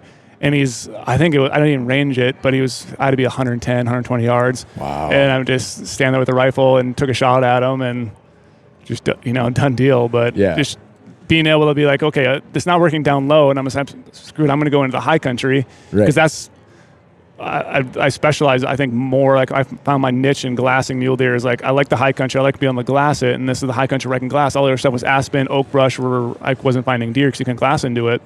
So I just went to where I felt more comfortable, which is the high country, and worked out. That's where all the deer were. I mean, that's where this big deer was hanging out. And he probably had been hanging out there all summer and had no reason yet to migrate down because there's no snow. Right. And it's just like I didn't see anyone up there. There was no one hunting that high country stuff because they were probably thinking, oh yeah, it's way too hot. Or not deer. It's and third season and they should be there. Right. And then what I see often, and I've made this mistake many times, is I've made too much. Or weighted my strategy too much on. It's like you were saying. Everyone said you're going to be hunting at 6,000. They aren't. Just wait them out. Just stay down low the whole time, and you'll come down to you and migration and. Yeah. Well, I've made that mistake and came home with a long face. So now, like when I had the elk tag, and we talk about this in the episode, that I always have, all right, what's my strategy A with what the normal weather pattern is, but what's my strategy B if it's really hot, or strategy C if it's really even snowier than normal or whatever. Yep. And a lot of people just have strategy A, and a lot of times it works because, it's a normal weather year. You didn't rely on strategy A. Well, everyone else was down low saying, well, this is what everyone says will work. This is where the deer usually are in November. Well, and I didn't like it down there either because there's a lot of roads and there's a lot of hunters. And that's why this spot is like, probably there's no one there because you cannot get to it by vehicle. You have to hike to it. And it was just, it was phenomenal going back there, finding a deer of that caliber the night before, not knowing he was that big yet, but then finding him again the next day and being like, I had all day to go after him. It's just me. Whatever happened, because I could just do the stock like I wanted to do and take my time, and then having him be as big as he was. It's just, I instantly, after I shot him, I didn't even walk down to the deer yet, and I saw him fall, and I had a little bit of cell phone service still. I called my dad, and my dad was all with his hunting buddies in Minnesota out at their shed or whatever, and I was like, Dad, I just shot a giant deer. I don't know what it is still. It was the same one I told you about earlier, and he's like, send me a picture. So I get out the phone, I go back up to my pack, I had to grab my pack and all my other gear and then hike down to the deer. Right when I got to the deer, I was starting to try to take some photos. Cell phone dies. And I had cell phone service. And the problem is I'm way back here, and I told Ben, my coworker, I was like, meet me. I'll probably assume I'll be back, 10 o'clock. I'm going to be way into the dark. But I was told him I was going to go, 6-7 miles in and hike all that back in the day, or at night. Yeah. And so I'm like, he doesn't know when he's going to expect me right now, and I have no cell phone. So I was like, I don't want him sitting down because where he had to meet me, there's no cell phone service. Okay. And so I had to try to contact him right away. So I had my SAT messenger, and I SAT messaged my boss because I had his number on my SAT messenger, but not Ben's. So I was like, hey, I just shot a big giant deer. I need Ben's number so I can let him know when to meet me. And then Lorenzo just goes off. He's like, how big is it? How big are the G2s? What's this? Is it going to make that magical break that point? And I'm like, I don't know. He's like, send me a picture. I'm like, my phone's dead. I can't. He's like, well, send me a picture. I'm like, you don't understand. I can't do anything right now. And just being do that and shooting a deer like that, I get really emotional every time I take an animal. Like I just go crazy. Like I broke down into so many tears just laying on the ground. Like what just happened? Like I started shaking. I started doing all that stuff after I was sat messaging Ashton, telling her about it, and I was just like, I lost it for a while. I was just like in my own element, just up there, and I was like, this is so fun. So without telling too many, we don't want to divulge too much, but this was a unit with tons of public land. Yep. This is a unit that a non-resident can draw with not a lot of points. Not a lot of points, yep. And it's a lunker deer. And Brady's not going to talk about how big it is because he's modest, but I will tell you that it breaks a very magical mark. Yeah, it does. It's a special deer, special 4-point frame. When I saw the picture, I'm like, this has got to be some sort of trick. A lot of guys have asked me, is that a trick photo? And I'm like, I made sure I'm in front of the deer. My feet are right near his nose. Yep. There's like nothing going on. When I looked at all that, I'm like, no, this is just Brady. Yeah, I mean, getting rewarded for how hard he hunts mule deer. It was amazing. It was like one of those things where you never expect it to happen to you, and it happens that fast. And it's like a deer literally over a lifetime. I just love big framey deer. I'm never like going to a unit like, oh yeah, I want to go to this unit and shoot a 185. I'm going to hold out for that. I just want a cool, big, mature deer that's framey. Yeah. Something I just, that's like gets me going. And then all of a sudden having him and, I'll get one part of the score. Yeah. His G2s are the ridiculous part. That's why the photo looks so crazy because all my dad's friends he looks like an elk. Looks like his elk genetics on him. It's like his G2s are 20 and 6/8 inches long. Just so crazy. And then I figured out the problem with that is so after taking tons and tons of photos in the dark, so right towards the evening, and then packing them all out, I didn't get back to my truck until 3:30 in the morning. And so Ben had to meet me there or whatever. And so it was like a 22.5-hour process here. And on my stock, since it was so hot out, I ran out of water and I ate all my food because I was like so hungry at noon. Oh, man. So I hadn't had any water at that point. And then I'm really good at dialing in on my gear list stuff for my backcountry hunts. But I go on hunts like this where I can stay at a hotel and I kind of just throw everything in my truck, throw it in my pack for the day. I forgot my water purification drops. Your Aquamira or whatever. Yep, Aquamira, yeah. So I was like, I had no water the rest of the time and had this, and then my cell phone died. And I had a little one of those charge pack things that you can plug it in. But I forgot my Apple cord. I had a Droid phone to charge my Sat Messenger, but not my Apple cord, so I couldn't even charge up to text my dad. And at the same time, I had a rechargeable headlamp that you have to recharge every night. And I'm like, I'll recharge it next night. I'll recharge the next night. Oh, no. And my headlamp died. And I'm like, whatever it was, 6 or 7 miles in right now. I haven't hiked back in the dark. Luckily, it was a full moon, so I was hiking back without anything. And then, so that one I could actually charge with the Droid cord. And so I was charging it in my pack while I was trying to hike in the dark. And it was just like all these things. It's like you shoot a big deer and all this stuff happens. It makes it even so much better. Right. And then navigating the oak brush in the dark. I didn't want to, I had a GPS track coming in, but I didn't want to go to high rim cliff because it was kind of sketchy. So I wanted to go right down the gut. You get dead-ended all the time in the oak brush. And you're like, there's just a big tunnel. I'm going to go over here. Nope, dead end, come back around, go up. I had to go up, down, all around. It's like, that's why it took me until 3:30 a.m. to get back to the truck. It was the longest hike. And I packed it all out at once because one of the guys was saying, who we met, he's like, if you get a deer way back there, we'll try to find someone with horses. We'll try to get back in. You're crazy for going back in there. And I'm like, I thought about, I can come back the next day, or we can just sit there and relax. I'll just debone it all and pack it all at once with the cape, the rack, all my gear, all my optics. And I actually, it was super brutal, coming back out to the oak brush. I just kept sitting down all the time. The rack kept getting caught everywhere because it was just a giant animal. And then the funny part is I kept sitting down in the evening and I actually took 10, 15-minute naps here and there, just sitting in my pack, leaning back against a tree and just falling asleep for a while. It's Ben's the only person who is on my same schedule right now, but it's if I get back at 3, if I get back at 5, it doesn't matter. I have a deer of a lifetime on my back. I'm tagged out. I'm loving everything about this right now. The pain feels great. And it's dark out and it's super cold. Coyotes are howling everywhere. And all those sheds I found, I pitched them all. I left them back up there. I don't need these sheds anymore. And there was a couple of elk sheds, a couple of nice deer sheds. I'm like, I don't need them now. My pack's way too heavy. And it was just so fun. So you know what's going to happen. And we see this so many places, so many times. Everyone's going to say, where did you kill that buck? Thinking it's just the only place to kill a big buck is that basin in that unit. Whereas really, there's good bucks to be had in a lot of places like that if you just put together a strategy. And yeah, everyone who shoots good animals will admit that, there is a little bit of luck. Oh, yeah, I there's a lot of happened to luck be factor. glassing just when that buck made himself visible. Yep. But I just, it kind of cracks me up, and I guess maybe it's human nature. Now everyone's going to want to know, what unit did you shoot that buck in? And they're all going to want to try sleuth that, and applying there is going to be their ticket. No. There's a lot of other things units from north to south, east to west of there that the same thing could happen. Mm-hmm. And I always accredit a lot of it to like being a student of the game from mule deer. Like I come from a biology background, so I will I have any book that's written on mule deer, I own it. Yeah. Any biology report that's out there, like I love Google Scholar. I don't have access to all the biology reports that I used to have, but like I will read different habitat stuff about mule deer, seasonal use, seasonal migrations, like what they do in the rut, what makes a mule deer tick. Like I digest all that stuff. I love content.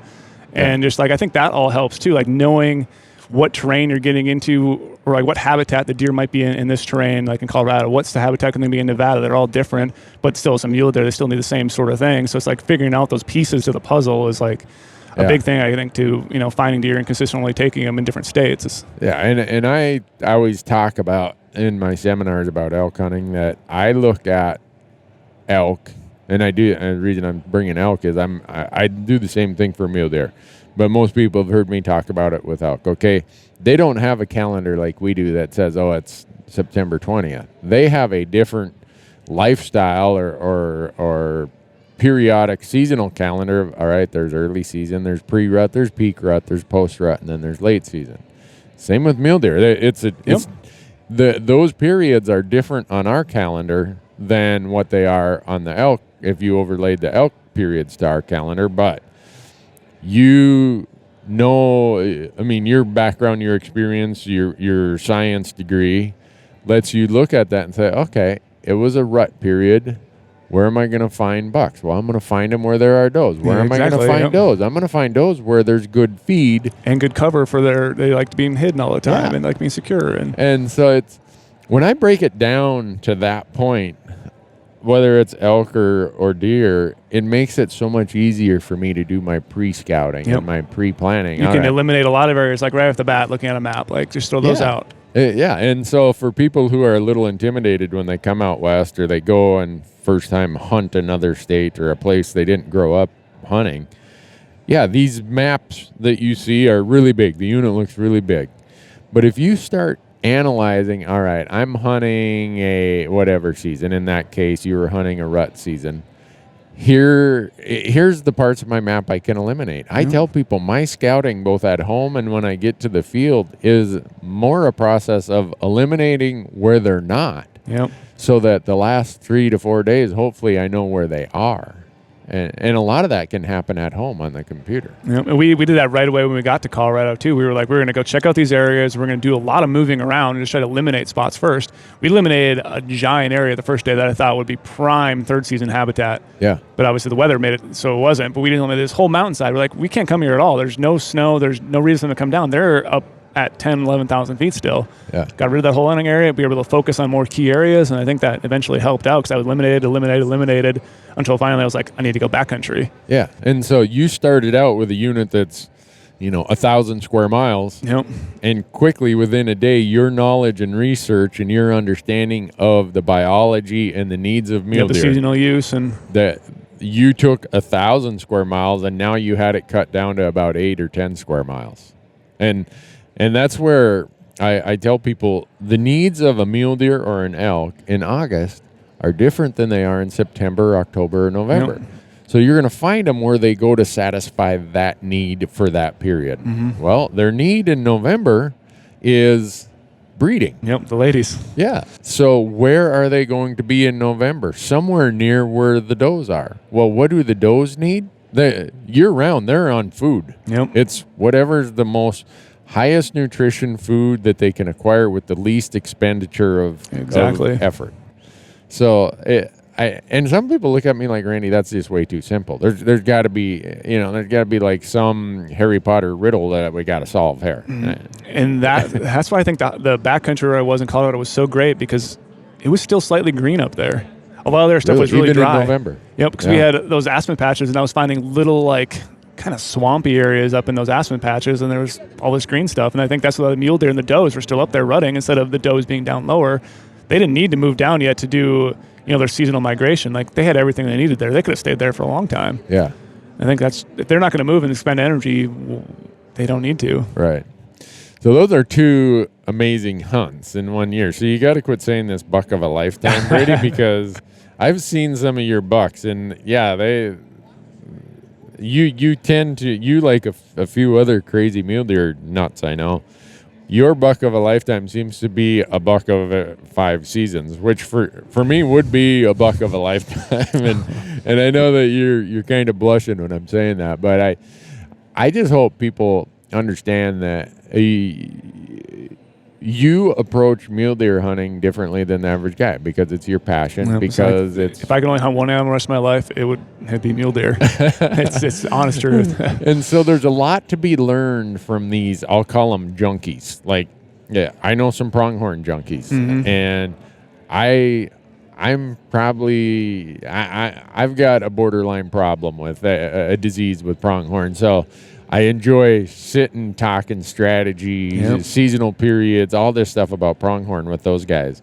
And then there's some elk guys who that is their thing. And so when I'm trying to learn more, I'm like, all right, who's the guy who hunts this species across many different environments, across many different season types? Because that person has figured out the way of mule deer or the way of elk or the way of whatever. And there's definitely guys who, all right, they hunt their backyard unit very effectively all the time. And that person knows a lot about the behavior of those elk or those deer. But I gain more from the person who has the wide breadth of experience of multiple places because he or she has really had to think this through. Not just, I know every November 10th they start migrating through this little saddle. That's great and that's effective if that's what you can do. But I want to know, how does somebody show up in strange places that they've never been to? Or I've seen it was Google Earth. That's the only place I ever looked at them before. Yeah, it's like I never got a pre-scouting trip at all. It's just Google Earth scouting. So how do people have consistent success in those situations? And those are the people I'm always dialed into and listening, and I want to know what they have to say. And like going with that, another thing I think pays a lot of my success I can attribute to being a bow hunter. It's like now when I picked up a rifle and I've been a bow hunter for so long, like I get into these situations with a rifle and I'm like, this could be a slam dunk right now because I have a rifle in my hand and I know kind of how to move down through the mountain, how to navigate away so the deer can't see you, get in position. But now I can get in position and take a shot from 150 yards instead of 35 yards. And so I think a lot of that, like picking up different weapons and, learning new strategies like that, you can apply them to different weapons and like make yourself even more effective. And it's just really the fun part about it. Well, this year, a lot of years I go without shooting a mule deer. I've lived in Montana 26 years. I've had 25 deer tags in Montana. And in Montana, it's pretty easy to fill your deer tag. Yeah, there's a lot of deer. If you don't fill your deer tag in Montana, you just didn't leave town. And I've shot 4 mule deer in Montana. My mule deer hunting tends to be more in other states. This year I shot a really nice, back to what you said about scores don't really matter to you, and they don't to me. I am more, I'd say of all the mule deer I've shot, I'm as excited about the one I shot in Nevada this year than any, because he was just an old, and when people see the episode, they're going to be, man, that was a crazy looking buck. He's not going to score worth a crap, but he's got over 6-inch bases. Oh. He's just gnarly, massive. And to watch him on the mountainside, every bush he walked by, he'd tear it up. Every doe he walked by, he'd just kind of bump into her like, hey, ladies, I'm here. That's so cool. Every other buck on the mountain, if he just looked at him, they'd run away and like, oh, no, I hope I don't get in trouble with Big Fred again. And so that, to me, that was a lot of fun this year. And it's reminded me how cool it is to hunt mule deer. As much as I get kind of hung up on the elk, the whitetail, and the pronghorn thing, I want to burn my Wyoming points for You mule got a deer lot of this points year. for mule deer. And I just got to find a way to. I wish Idaho had a different schedule. It is tough. That's why I really want to go to Idaho as well, but it keeps interfering with Wyoming to me. Yeah, and here's the other part. A lot of Idaho guys are like, "Why don't you ever come to Idaho?" Well, Idaho's the last of the limited entry draws. Yep. So I've already gone everything. Yeah, I've got to get 10 to 12 tags a year, and I can't say, well, I'm going to only apply for try get 8 tags because I know we're going to draw 2 in Idaho. Mm-hmm. I just can't count on that. So, but somehow, some way, I got to get my butt to Idaho in the general season. Yep. I don't know how I'm going to do it, but I'm going to try.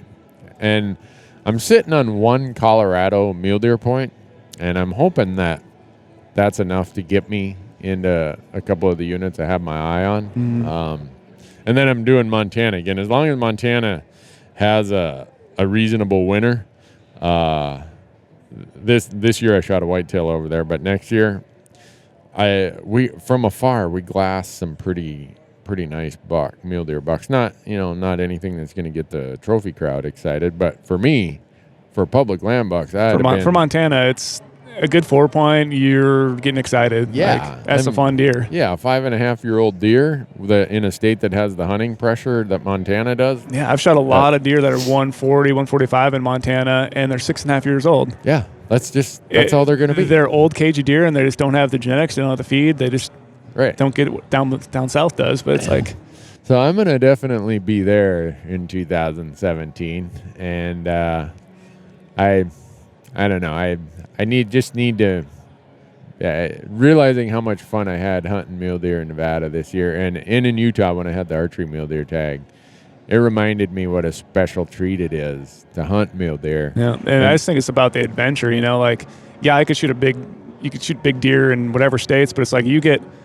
Like both my Wyoming hunt and my Colorado deer had such a cool backstory to it, and the struggle involved with it. And it's like I just love the grind, the struggle. Like those photos I took in Wyoming, I wish it was snowing the whole time I was taking photos of my deer.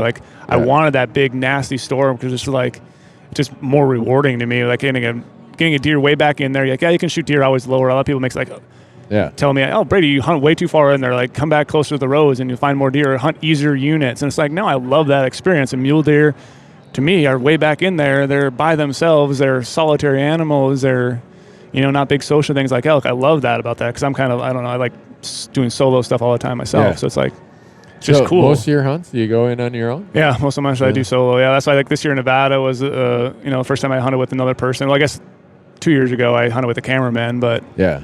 I mean, I don't know.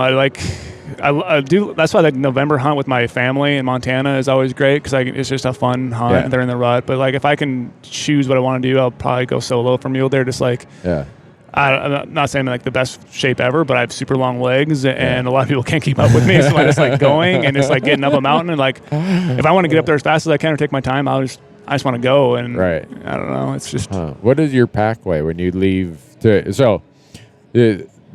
and I get asked this a lot because with TV you have the complication of you can only carry so many batteries. So we've done some backpack hunts and backcountry camp it out spike camp hunts, but it's not that practical with all the gear we carry. So we usually end up doing base camp hunts. So gotta get some llamas. I know. Did you rent llamas? I rented llamas when I was in Wyoming, and really? From Bo? Yep. Really? All I carried in Wyoming was my pack, my water, and my rifle. Okay. The llamas carried everything else. It was the first time I've ever had that experience, and it was great. Had you known Bo for? I just met him. Bo Beatty. At the Western Hunting Expo. Okay. A couple years ago, we became friends. Started talking on social media a little bit, and I went up to Idaho and rented the llamas. What's the name of his business? Wilderness Ridge Trail Llamas. Trail Llamas, and he's based outside of Idaho Falls. Yeah. So I ran into him at the Backcountry Hunters and Anglers Rendezvous last year, and I got to hang out with his llamas for a while. I'm like, I need to do this because I'm just, quite honestly, I'm getting too old for this stuff.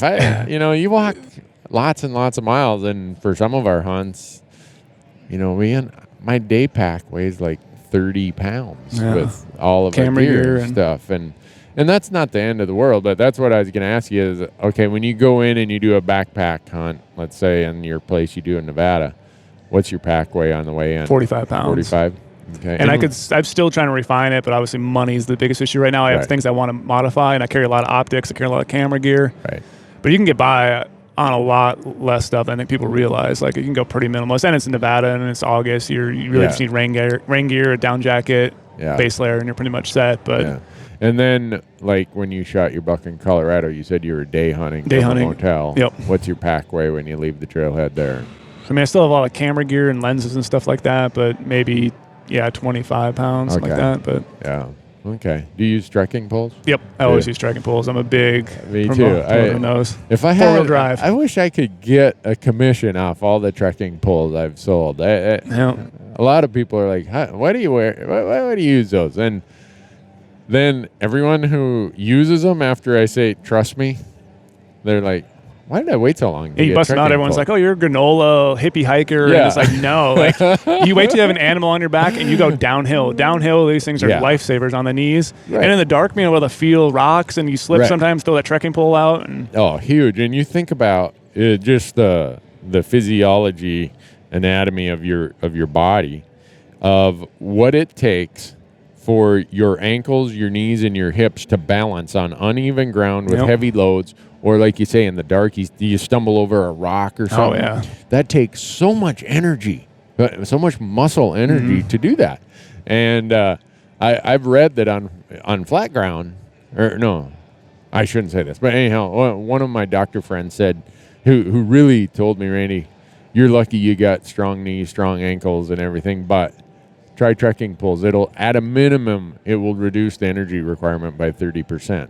I can believe it. And on some instances, I think it's more than 30%. And it's great when you need to take a break and heave over a little bit. You can just lean on your trekking poles a little bit, throw them on your pack harness, and take a quick little breather. Yeah. Well, I was hoping you were going to tell me that those places you go to, you at least use trekking poles. I don't feel quite as fat and out of shape. But downside for me is being an accountant. Now I'm going to drive a desk for about 3 months out of the year. Yeah. That gets old, but... Got to play basketball. Oh, do you do that? I play basketball 3-4 times a week, in the league. So that's my way to get out and get exercise, because I live in Las Vegas now. I don't hike around as much as I used to. So I usually find a reason to go wolf hunting or coyote hunting. There you go. Montana, that's the land of opportunity. Yeah. Just go at your door and what do I want to do today? Go fly fishing, go... I don't know. I am spoiled from that respect. But so what do we got going on that... It's coming up on application season. You guys at Go Hunt, I know you're working on some new draw odd stuff, some new things. And I know some people are like, Randy, you talk about that a lot. And I do, because it's such a useful tool for me. Mm-hmm. And if someone isn't interested in knowing about all these opportunities that exist, okay, I get it, whatever. But most guys I know, most guys who listen to this podcast, they want to know, where are some great public land areas that I can go without a guide and I can have a good hunt. Mm-hmm. And your insider system. Draw odds are insider is the key, really. I mean, like, you can couple, like I said, I talked about earlier, like the filtering 2.0 part. You can take all that criteria, choose your own ending. Mule deer, I want to hunt a 170 buck in Colorado. I'm a non-resident. Enter draw odds at 50% or better, because you want to hunt this year, but also you only have 5 days to hunt. So crank the harvest success over to like 45%. So it shows you the best areas with your criteria, with your harvest success. And you're showing you narrow down your research just like that. It's like, boom. And then you can click into it and be like, okay, I have that many points. Here's how many applicants are at every point level. Here's how many tags are on every point level. You can figure out those break points. And pretty good predictability of what your chances are going to be. Yep, and that's the new one we're launching in a few weeks here is a year-over-year draw odds. So you'll be able to track the trends through the year. That's going to be, and the biggest part that's going to show is we're soon to be launching Arizona draw odds as well. Right, and you're going to have Arizona really changed their draw system last year. Yeah, I heard a lot of people had max points. That's one of those ones that's like, oh, people are banking all their points for so many years, maybe hoping there's going to be a draw change, and then they might... That's a good point to bring up. So, Arizona, I don't know what it was, 10, 12 years ago, it was just a true bonus point system. And then they said, we're going to give 20% of the tags to the people with the most points. And the entire 10% non-resident quota might come out of that first pool. They call it the bonus pass. So all of a sudden, people think they're buying X, and these state agencies change it due to either political pressure or due to wanting more money from the tag apps or whatever they do. Yeah. So then all these guys with max points are like, oh, good, now 20% of the tags come to us. I know I'm going to draw in whatever year. Well, Arizona decides, maybe we should only make that pool this big, and only half of the non-resident quota can come out of that first drawing. Well, a bunch of guys were up in arms because now that took away one of the bonuses, one of the benefits they got. Even when they started, that benefit wasn't there for them, this 20% pool. Mm-hmm. But as quick as you try to take it away, or change it down to only half of those tags being, half the non-resident quota could be filled there. Oh, my goodness. You talk about screaming and yelling by these guys. Point we're trying to make is, don't expect that what you're buying into today is necessarily going to be the same system 2 years, 5 years, 10, 20 years from now. And it's the same thing in Montana. I'm upset with them right now, because I was a resident for a while, so I was like, oh, residents are awesome. I'll draw a sheep tag eventually. Yeah. And then when I moved away, now they changed the non-resident fee. Now it's just, what is it, $50 or $75 for the tag. Right. So now all these non-residents are supplying. Like, I don't have to front the money anymore. Right. I'm just going to throw it at it, and all my cousins and brothers will all apply for sheep, and one will go on a sheep hunt someday. My odds are now toast. Right. Yeah. Because they changed the system again. So all those people had max points, and now we're going to be waiting a lot longer because Montana, you always have a chance. Right. So the point of all that is back to what we talked about earlier in the podcast, is don't necessarily build your entire life strategy around the idea that, all these points are going to be what I want them to be someday. Nope. Things change. Burn them as quick as you can. Mm-hmm. Go hunting more. It's like it's fun. Everyone wants to go hunt. So it's like, I don't know how many guys got a hold of me with the Arizona change. Oh man, this was the year I was going to draw Unit 1 archery, and now look, blah blah blah. I'm like, well, that's one of the risks. Whether you knew it was a risk or not, it is a risk inherent to these multiple state application things. So, well, they're about ready to fire up this rodeo behind us here, Brady. Noisy. It's I don't know how well people are going to be able to hear us once the rodeo starts. So, but you had any parting comments, ideas? Oh, you guys just added Oregon. Yep, we added Oregon to Insider, and draw odds will be up on Oregon here soon before the application season. And then, like I said, Arizona draw odds will be up too, and they'll be the year over year. So you actually can compare how the draw odds were before they changed things to how now. And you can see how that all messed up all the max point holders. Will there be draw odds year over year for some of the other states? Yep, also? There'll all be year over year draws for other states. And that's coming out here next couple of weeks. So you'll be able to see the application trends. You'll be able to see point creep going skyrocketing, and it's a way to navigate out and figure out those hidden units again. I'll be interested to see what happened in Colorado this year when everyone had it in their head that they burned them all in third season. Yeah, third season. This is the year because it was later in November, but. Well, so we have some exciting tools coming. We still got some more stuff coming in 2017 that we're working on, trying to add more states to it, and getting Kansas, and we're really? Okay. talking about Washington, California in the near future too. So we have more new tools on filtering 2.0, more filters we're going to add. So we're going to keep expanding and keep going crazy on there just to make it almost more fun, because it does take the time out of it, but it makes the time out of it. You can just research other states faster. You can then get to Google Earth and start scouring stuff. I wouldn't say it takes the time out of it. It gives me reason to put more time into it, because now I think, all right, where's this gem that's buried under some dirt here? Yeah, it was actually funny when we launched Oregon. The comments we got on social media from residents were like, "Oh, there's no animals here. There's no animals here." Like, why don't you guys launch this? So that steer everyone away. It's like, oh crap! Everyone knows now about Oregon because now we're uncovering some things. But it's funny like that. It's crazy how the hunting community is. Cool. Well, folks, again, if you're interested in the best research tool I know, it's gohunt.com. And if you go and sign up for the Insider, use the promo code RANDY, RANDY, and you're going to get $50 Sportsman's Warehouse gift card. And with that, Brady, I can't thank you enough. I know here at this trade show, people have been walking by looking at you like, hey, I want to talk to you about mule deer hunting, and I've hogged Hopefully they don't recognize me because I just shaved my beard, so maybe people are just like walking by. But I don't know.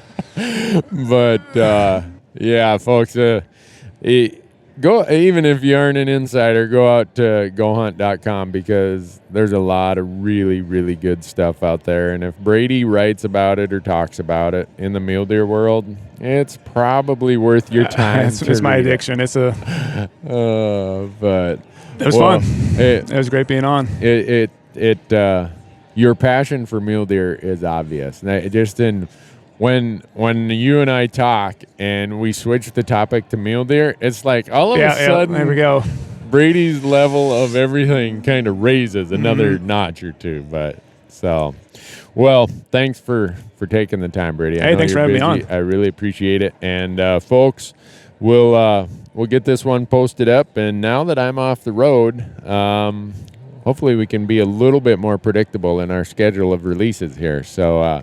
Thanks for listening, folks. Hope you all have a Merry Christmas.